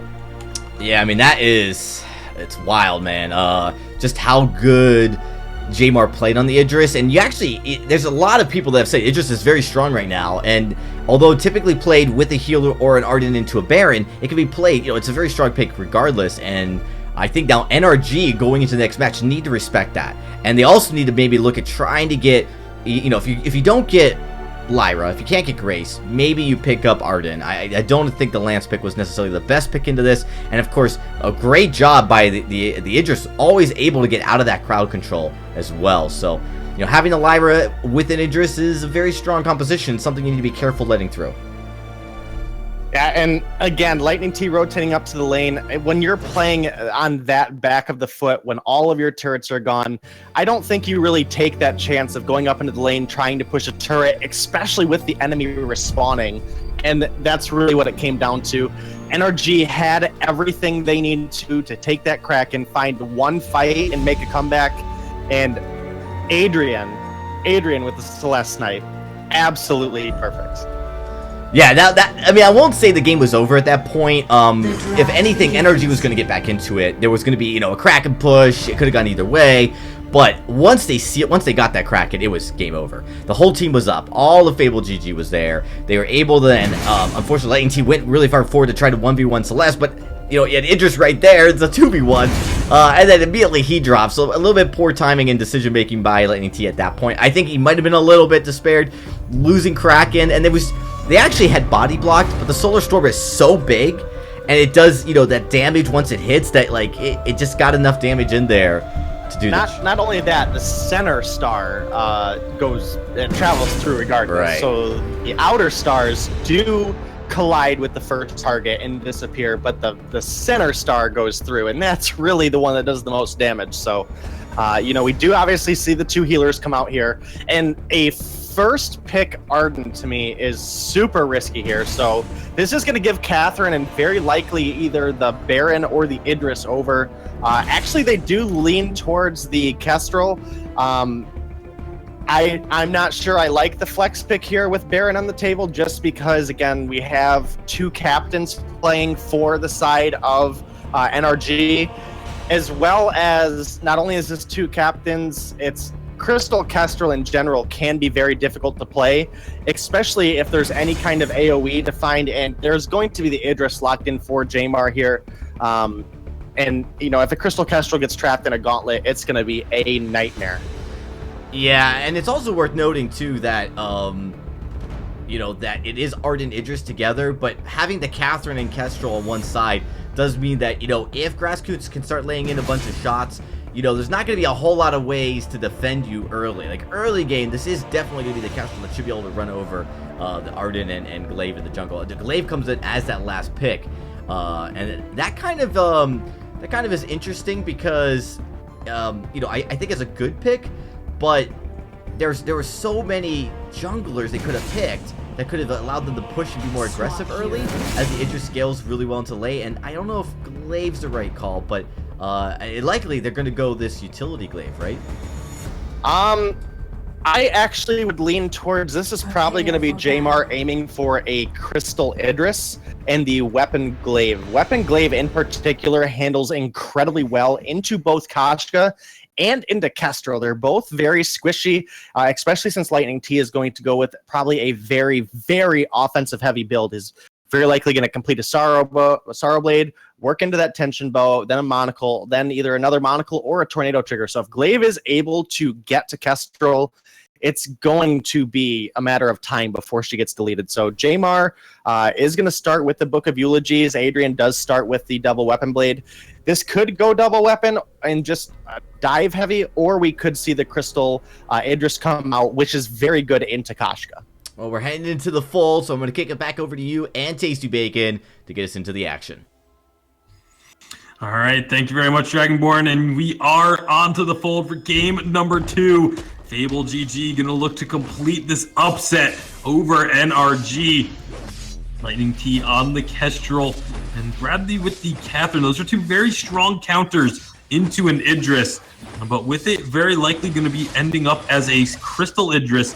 It's not quite the same level of effect. Meanwhile, in the jungle, Izzy G and Bradley going toe-to-toe. Izzy G, he backs off. One or 2 more attacks would have very likely found him a kill, but he got a little bit worried about Grasskun about to finish his rotation up and to be able to join that fight. So he backs off. No first blood coming out in the first minute of the game.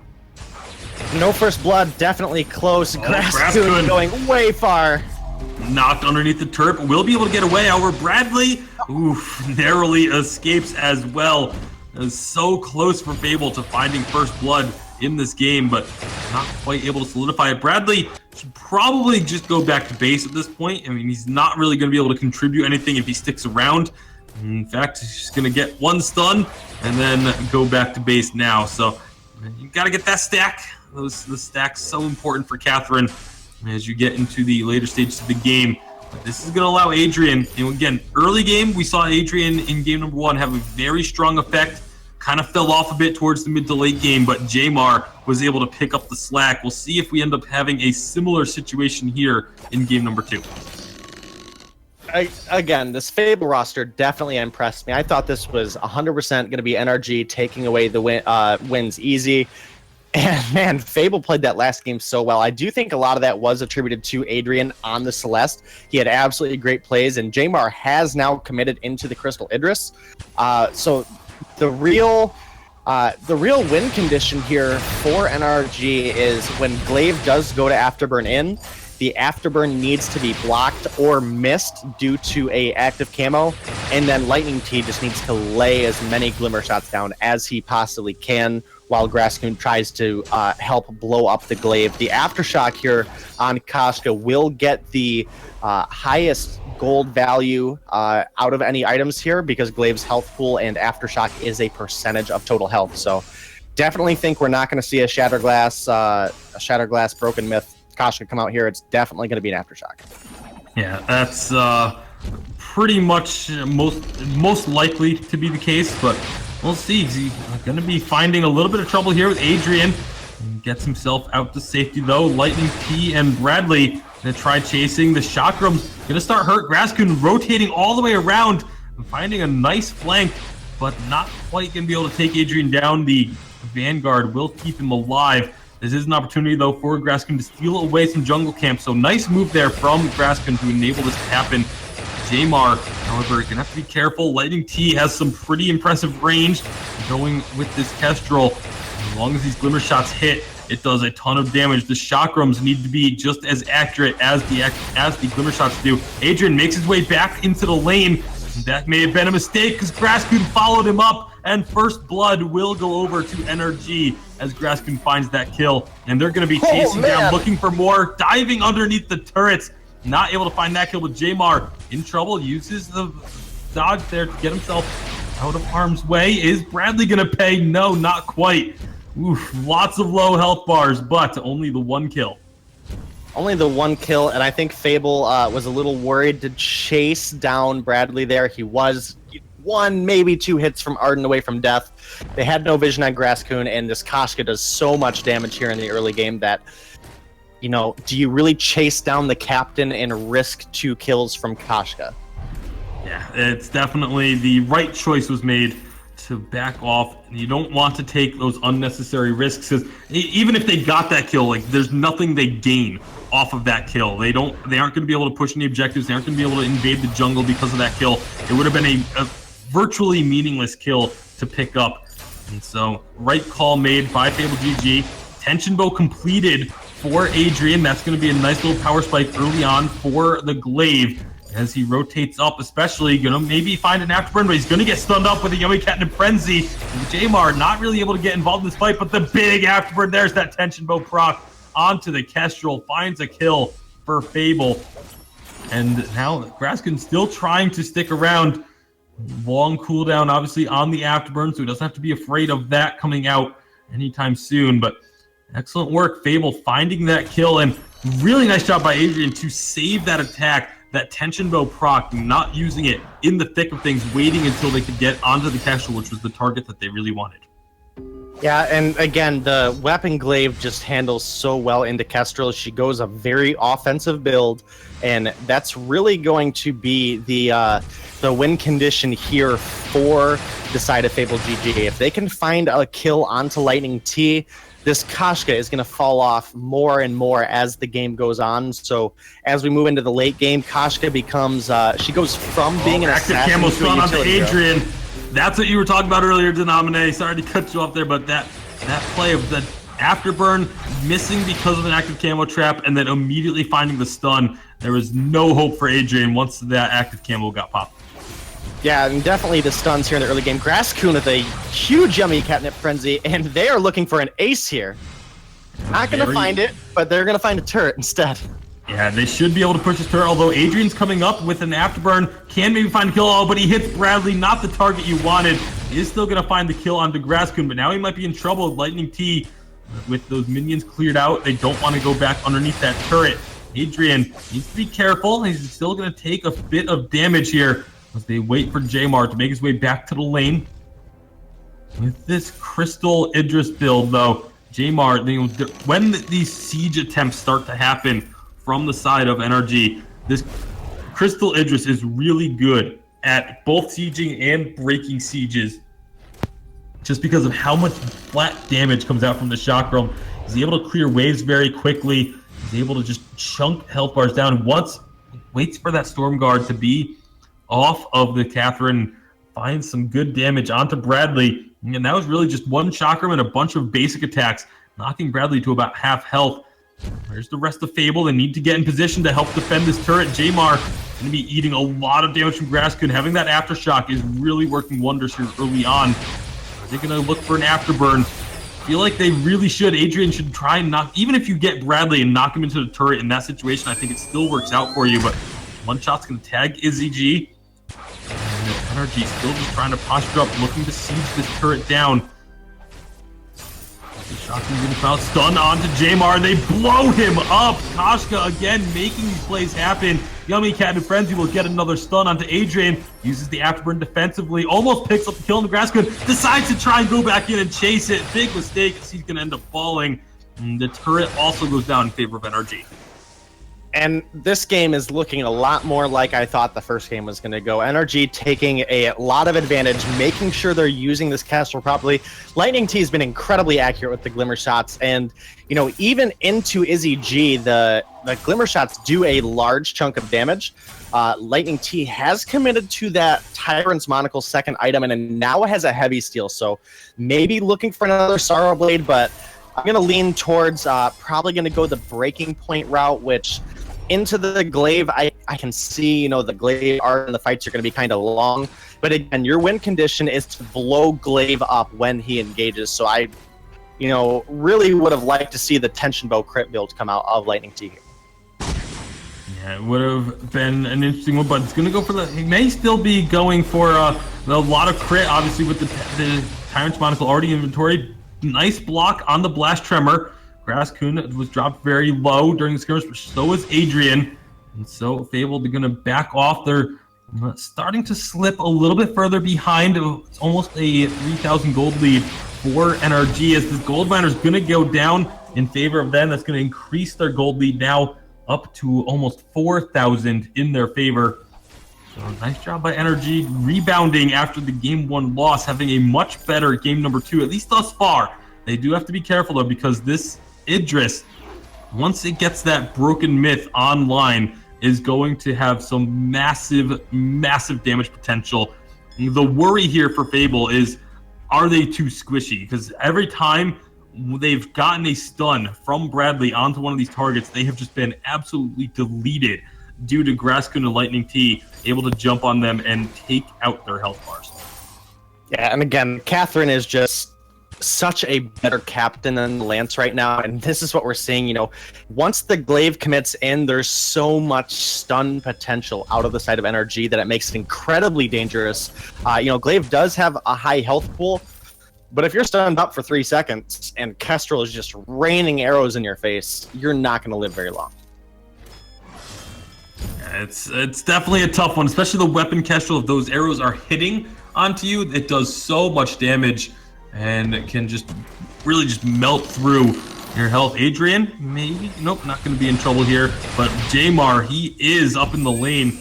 Lightning T, not quite going to be accurate with that one shot. But now it's going to be Adrian having to afterburn out defensively. Grasscoon will get stunned up with the afterburn, but is going to be healthy enough. Izzy actually uses the fountain to keep the team alive, and they're going right onto Adrian again. Gets the Crucible to keep him standing. And now Jamar just going to try and clear out these minions as best he can, but Izzy is going to be the target now. No more resources left to keep him alive, and that will be 2 kills going the way of NRG. This was the NRG I was expecting to see, playing a much cleaner game, choosing their targets, forcing the utility and the cooldowns to be popped, and then sticking around and finding kills.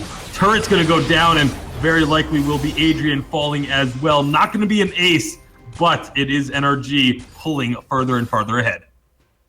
And that last fight in particularly, I have to highlight. Well, wait a second here. Jamar coming in very aggressively onto Lightning T does find the kill. Able to answer one, but it is still a trade, as it's also going to be Jamar going down. Izzy going to try and chase down Bradley, but that's a futile effort. Two captains not going to have anywhere near enough damage to try and take each other on. So it is at least a couple of kills answered, but that's still not looking very good for Fable.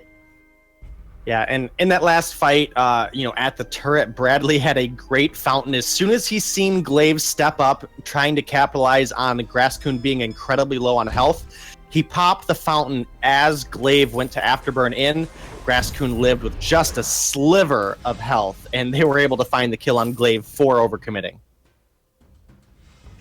Well, Fable, GG, definitely not having the type of game they were hoping for after their previous performance, but this is still a game that they can turn around. It is not unwinnable. Again, the key is going to be getting this broken myth on Jamar. He's very, very near to having that item completed. Just needs a few hundred more gold. And then perhaps team fights might go their way, but the team fights still have to be fought so cleanly by the side of Fable. That's one of the big differences with the CP versus the Weapon Idris. Jamar has to stay safe much more so, whereas in Weapon Idris, he's just going to be going in and looking to be in the thick of things, whereas the CP Idris, you have a lot less defense. You're playing a much riskier style in the fact that if you get jumped on, you are going to be going down very quickly. There's also very good vision down at the moment for the side of NRG. A lot of it has not been popped, and they're getting so much value out of these scout traps that are down. Izzy G is not able to put down vision of his own. No room in the inventory for scout traps, and just those flares, but these flares haven't been finding the scout traps that NRG put down, so they're able to really get a lot of knowledge about where their opponents are for these past few minutes. Yeah, and particularly the scout trap that Izzy G and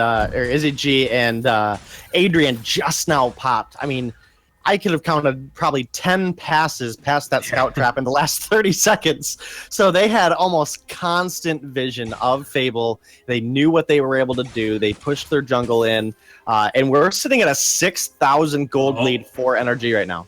No wave and infusions for NRG. Bradley's going to be very far forward here. Not really going to take too much damage for his trouble, though. And this could be a bad situation as Jamar's going to get jumped on. Almost going to get flanked there, but can he get into the base? That's the key. They have to get back around this choke point turret. Izzy G is going to have to go over the wall. Jamar taking a ton of damage courtesy of Lightning T. This turret is just destroyed. No defense really put up at all by Fable. And that is not what they want to have happen to them at this stage of the game. 15 minutes in, Kraken has spawned.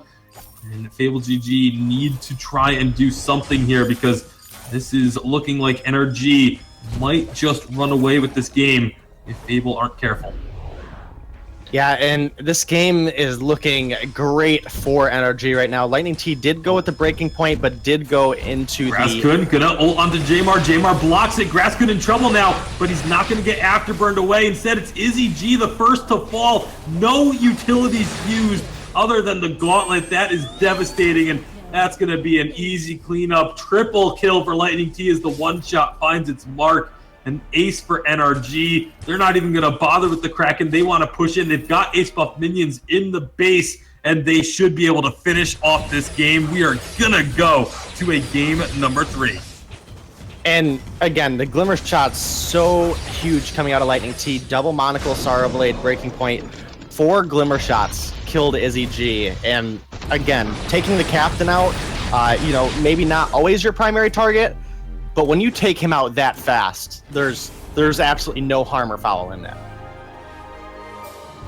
That last fight, again, Adrian and Jamar trying to take down Graskun, but it left Izzy G completely isolated within his own gauntlet. Didn't have a chance to use the Crucible or the Fountain thanks to the Null Wave Gauntlet from the side of NRG. A really smart pickup by Bradley. Excellent use of it. And NRG tie the series up. Yeah, and that is definitely what we needed there. Yeah, that is the performance we kind of expected. How Lightning T much better at bodying the Idris in the lane. Graskun really improved his performance. I mean, on the Samuel, he did not play well, but on this Kashka, was able to be aggressive early and basically just keep Adren back, and the glaive never really got kind of turned on to be able to get the damage out that he did. There were a few moments that it looked like Fable had some momentum, but every single time Lightning T would stop them. And I'll say another thing, Bradley played a lot better this game. 1-0 and 10. That's like a perfect stat line for a support in the game.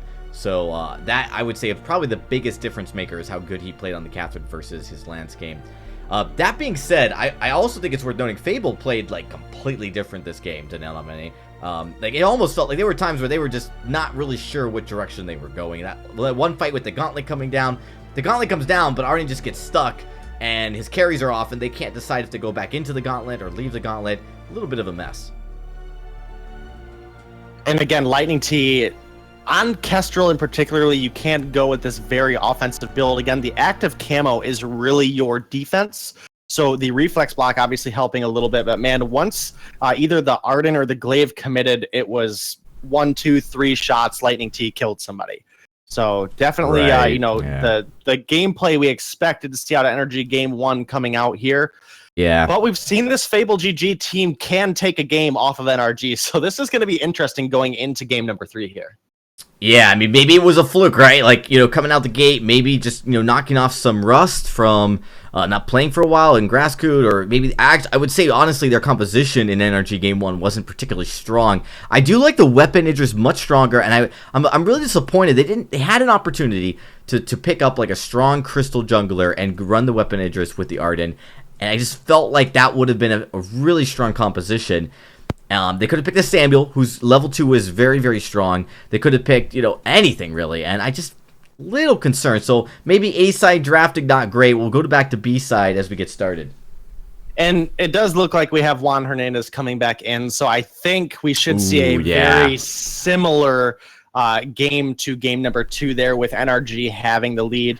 Obviously, Grass has been in the coaching position more than he's been in the playing position, and I think that's attributed to a lot of how the first game went. Is Grass has just been out of the actual playing in Vainglory competitive for so long. It was just a little sloppy coming into game number 1, but Juan Hernandez, an absolutely amazing player, a very flexible hero pool, can pick up that Kestrel that Lightning T just had. Definitely going to be fun to see the actual full NRG roster playing now. Yeah, and actually, Fable GG, they had a little bit of some slack cut for them being able to play against a weaker NRG. Now, I think it's definitely going to be harder for them to get into this game. We'll see, how it all plays out. We're getting into the draft, so I'm going to kick it over to you, Denominate, and Tasty Bacon to carry it away. Alrighty, Bacon, no surprise here. Oh, actually, the Idris comes out. It is a little bit of a surprise. They were hovering the Grace at first, and then they were like, you know what? Jamar has really been the star of Fable here. Let's put him out of his comfort zone. This also gives them the opportunity now that Fable is really forced to ban away the Baron since Idris is banned away. So this is actually really smart of NRG here. It looked like they wanted the Grace, but instead they take the safe Idris pick, and of course the Baron comes off to follow it. And that means that now NRG can go ahead and grab either the Grace or the Lyra, depending on which of those two they feel like prioritizing. This, it seems to be a debate amongst many teams over which one to go for. Actually, are they going to go for a Catherine instead? No, okay. I didn't think so. It would have been very surprising. We've seen some teams in Europe, prioritize the Arden over the healers, but Grace gonna come through, and like I said, some teams go for the Lyra over the Grace. It really is just a personal team preference at that point. Both of them are very strong. One has the healing early, one has the healing late. It's kind of up in the air, but it is going to be Vox and very likely the Lyra to be grabbed by Fable GG now. Yeah, and I can see letting the Grace and the Lyra through, because here in the single ban, it's not going to get banned away the next round, and they're not going to pick both of them. Arden in particular is a hero that works incredibly well with Vox. The Vanguard's repositioning ability for Vox really helps him kite out. So it's going to be interesting what NRG does go here. Into the Vox, I think we'll probably see a Juan Kestrel, and there it is right now. And Lightning T going to lock in the Samuel. This is an incredibly aggressive siege composition, and will very likely see Lightning rotate up very frequently into the lane and really just try to push an early turret. And he locks in a Ringo. I don't like this, Bacon. I don't like this at all. This is going to be a Juan Hernandez Ringo and a Jungle Crystal Lightning T more than likely. As long as they go for that, I don't mind it. I think it still is definitely a strong composition. The Ringo into Vox is still a matchup that Vox struggles in early on because Ringo has such a large range advantage. But with a Lyra on their side, it may not struggle anywhere near as much. There's also the Celeste coming through for Adrian. We saw in game number 1, his early game Celeste play was very, very good. Started to struggle a little bit towards the end game. So maybe that's going to be a play where the side of Noble are going to, or not Noble, Fable are going to be looking for early pressure once again. Yeah, and this Ringo pick is just so iffy. We talked about it earlier. It's Ringo has no ability to get out once you're engaged on. And Celeste, again, Adrian with his Celeste in game 1 looked so good. He's going to outrange the side of NRG at level 8. This is going to take some amazing positioning from Juan Hernandez, and he should have the ability to do so.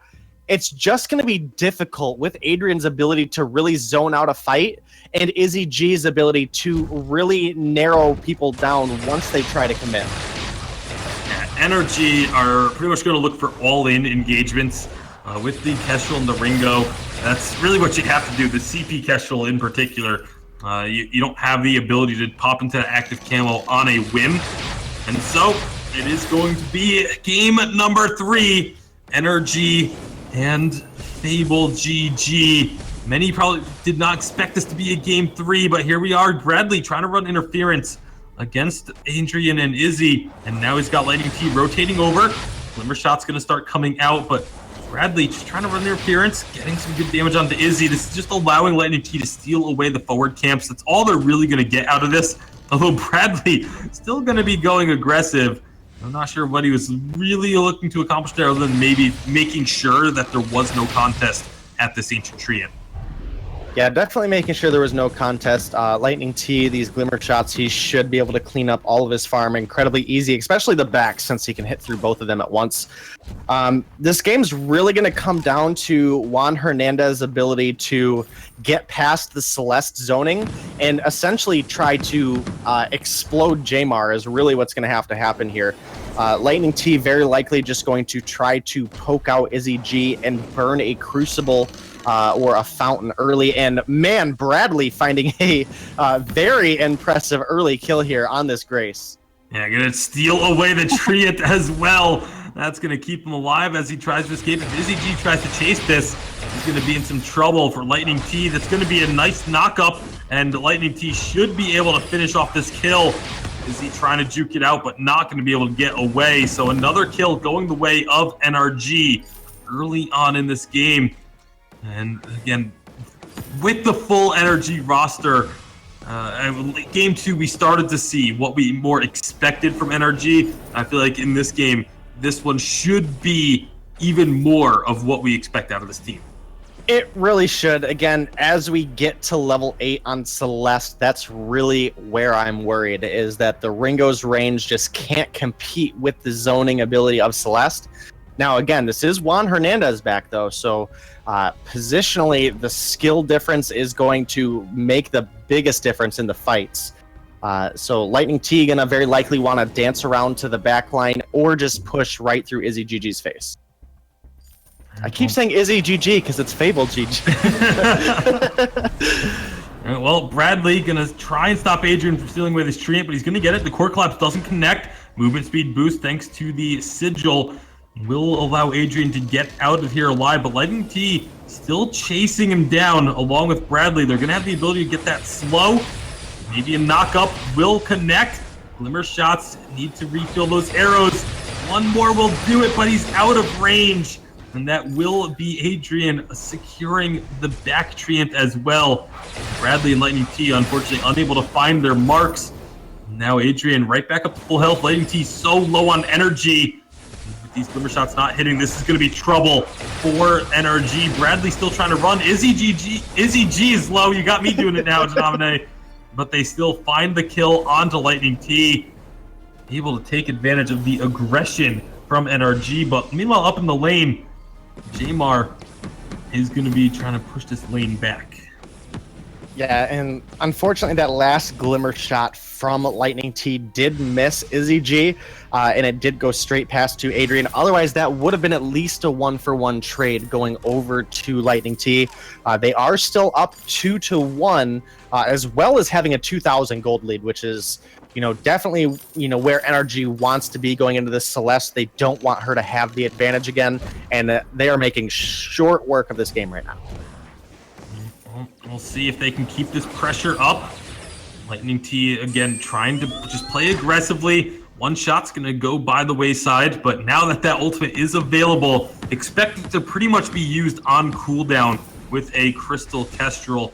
If you can tag anyone with it, it's just really nice damage, regardless of if you're looking for a fight or not. It can set you up for a fight. It can force your opponents away and just allow you to gain control of an area. Izzy G, taking a lot of damage from these glimmer shots, is going to be able to stay alive for now. Does have the sigil to put down, but is not going to have. Is going to go ahead and use it now and heal up a bit. But more glimmer shots over the wall. Lightning T just trying to really put pressure on to the members of Fable. Yeah, and again, these glimmer shots so strong into Lyra because of her low defense. It does force her to burn the sigil very early in every fight, and it is still on a pretty sizable cooldown, so if they can burn out the sigil. I thought maybe Jamar was going to be by the Holy Nova, so he's able to get out to safety. Yeah, the Holy Nova almost indefinitely needs to go down onto Adrian. If Vox has the Sonic Zoom available, he's just going to jump out of it every time. Celeste doesn't have that advantage in her kit. So, maybe a well-timed core collapse, but it's going to be pretty risky. Yeah, that's a difficult situation to be in. If you are the Celeste and the Holy Nova goes on to you, I think your best bet is to just try and run away from it. But right now, with these rotations coming through, Juan, I want to take a look at the CS number 72-60 in the lane, favor to Juan Hernandez. Meanwhile, in the jungle, it's 50-23. And that is a pretty massive difference between these two junglers. Yeah, and it's definitely a difference in farm than we've seen in the first game when Celeste was incredibly ahead of the jungle of NRG. A good stun does find Lightning T there, though. Lightning T is going to be able to turn around, though, and the damage from Juan Hernandez, already 2.5 items, but starting off with that Sorrow Blade, his damage is pretty massive. So is the Shatterglass Kestrel, finding 2 kills, and Jamar going to try and defend this turret by himself. Is going to be able to push them away, maybe because Bradley going in aggressively. Juan going to have his recall canceled by a Solar Storm, smacking him in the face, but it's just going to be recall coming through. Turret taking a good chunk of damage, but those 2 kills definitely going to help build up the confidence of NRG and let them know where they stand in this game as far as their damage and how much they can do, how quickly they can take out a target. And if you're Juan Hernandez, you're thankful that Lightning T has taken so much farm there. If Adrian would have had the Heavy Prism and the Piercing Shard available to him, that was a dead Ringo. That ultimate was spot on, right in Juan Hernandez's face. Oh. 1 shot, 1 kill. Oh my goodness, the Imperial Sigil does heal it mostly up, but man, 2/3 of somebody's health in 1 shot is huge. Hellfire Brew is going to go out and connect onto Adrian. Another Sigil getting thrown down to keep Adrian topped up as best as they can. But now the siege onto the turret. Those glimmer shots, Jamar eating a lot of damage. The fountain has to be used, and this is a huge opportunity for NRG. They get right on in, almost finding Jamar, but the nice bulwark will prevent Bradley from getting on target. Adrian, however, will not be so lucky as Juan chases that one down. Turret falls as well. NRG starting to really put the pressure on now. That was a beautiful bulwark, and I'm, definitely excited to see Izzy is working towards, it appears to be a contraption. Definitely a very useful item, especially into the Crystal Kestrel. A required item. Yeah. So you definitely don't want your team face checking any active camos is the most certain thing you don't want to happen, but also the ability to spot her out and get her out of her camo is going to be huge for Jamar to be able to find the damage, as well as Adrian to be able to find the damage. Yep, and speaking of that damage, looking at the itemization, no shielding built on the side of Fable just yet. So when Lightning T gets these glimmer shots down, they are doing full damage. And you saw how quickly and how heavily impacted the members of Fable. I mean, one shot, one kill nearly took Adrian out from full with one hit. So that's something that the members of Fable are going to have to be extremely wary of as the gold mine goes over. The Solar Storm is used, but a little bit late on that one. A second Shatter Glass for Lightning T. These one-shot, one kills, if they connect, are going to be devastating. And again, you don't even have to be looking for a fight. You throw it out. If you hit someone, it forces resources to be used to heal them up. And going to be positioning here. They know where they are. I'm surprised one shot hasn't been thrown just yet. Hellfire Brew comes out. They are going to be hitting that onto Jamar. No reflex blocks available to try and block that out. Just the Imperial Sigils to heal it up. And there's those glimmer shots once again. Energy sieging up, one shot, almost taking Jamar out.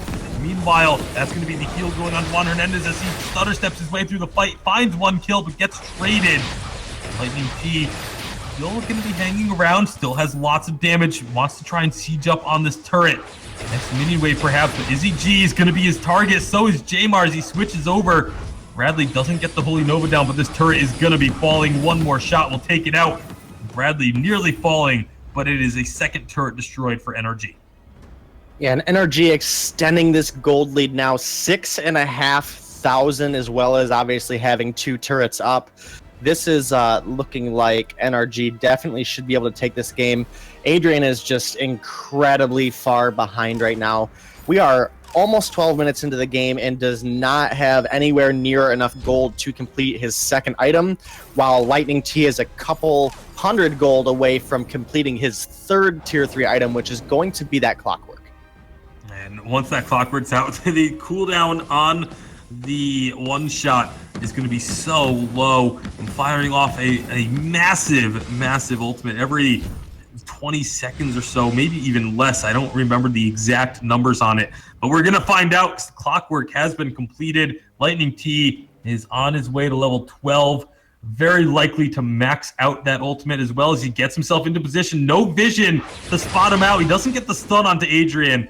But, oof, that was very close. If that active camo trap did hit, you got to figure it would have been a kill. One shot goes wide. Still a little over a 30-second cooldown. But that's because he actually has only just maxed it out now. Adrian taking a lot of damage. Juan Hernandez firing off some shots. Glimmer shot's going to come through again onto the turret. Even through the barrier, Lightning T is able to deal damage to that turret. This is just getting silly. The level of damage on this Kestrel. Now with the minions there, you can see the turret just melting. Izzy G and the rest of Fable trying to hold it off, but they're getting chunked out as they try and block for the turret. It doesn't matter. Turret down. Hellfire Brew goes out. That's going to burn Izzy G down. No, he gets the sigil out just in time to stay alive, but Adrian, core collapse will save his life. However, choke point turret is now gone. Yeah, and, you know, realistically, Lightning T there didn't even care if he found damage onto the enemy. He was chunking out the turret so heavily, and man, Juan caught super far in, takes the portal. Oh man, Juan just got caught 1v3, found a kill, stayed alive, gets a triple kill as the rest of the team is there to support him. And now with 10 seconds on these death timers, if they manage the turret damage properly, Light Energy could just end this game, and that is exactly what they are going to do. What a game from NRG. This is the full strength NRG that we were looking for. The NRG that, you know, it by all rights looked like a team that should have remained in the Vainglory 8, but were just unable to perform when it mattered. And now they showed up here in this third and final game of the series in a big way, taking down Fable GG. Taking down Fable GG, and man, Juan in that last fight was able to dance around. The Divine Intervention came out, healed him up, found a kill, echoed Divine Intervention. Juan takes the portal away from the fight, preventing any of the damage coming down on him. The second Divine Intervention comes through, and there it is. Boom. 1, 2, 3. Juan finds, a small handful of kills there, and NRG closes out a very quick game. Yeah, this is exactly the kind of play we expected from NRG. This is the dominant. They are the number 2 seed, and, obviously, when you put a sub that you haven't practiced a lot with, you can expect things not to look as good, even from draft all the way through the whole game. And that's, I think, what happened in game number 1. Game number 2, they played a lot better, but it was not as dominant as this performance. And Fable GG, they should actually feel pretty good. They put up a very valiant performance, even in this game. There were moments where they were really trying to play coordinated.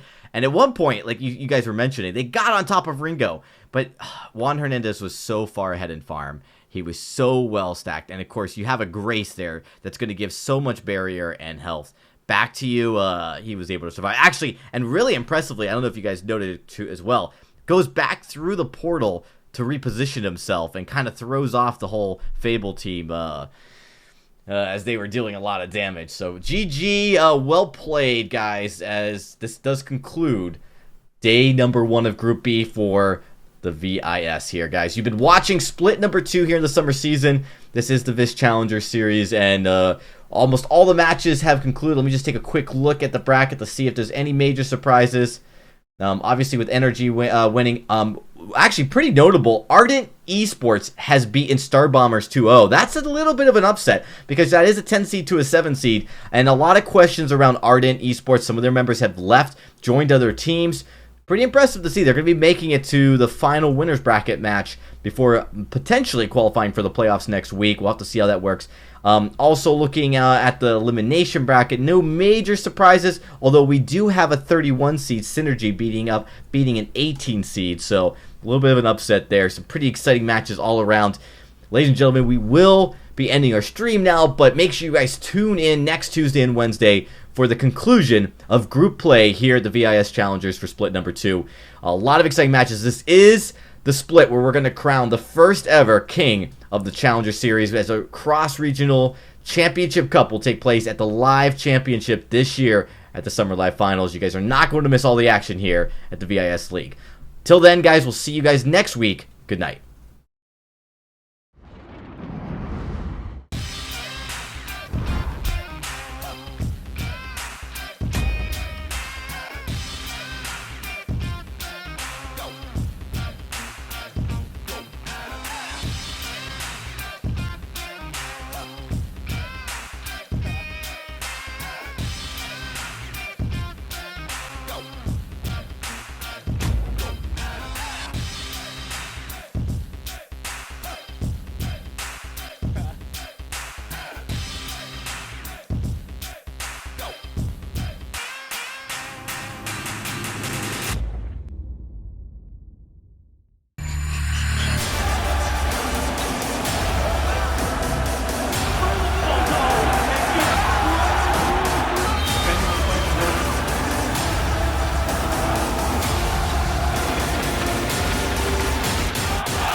Only $14.99.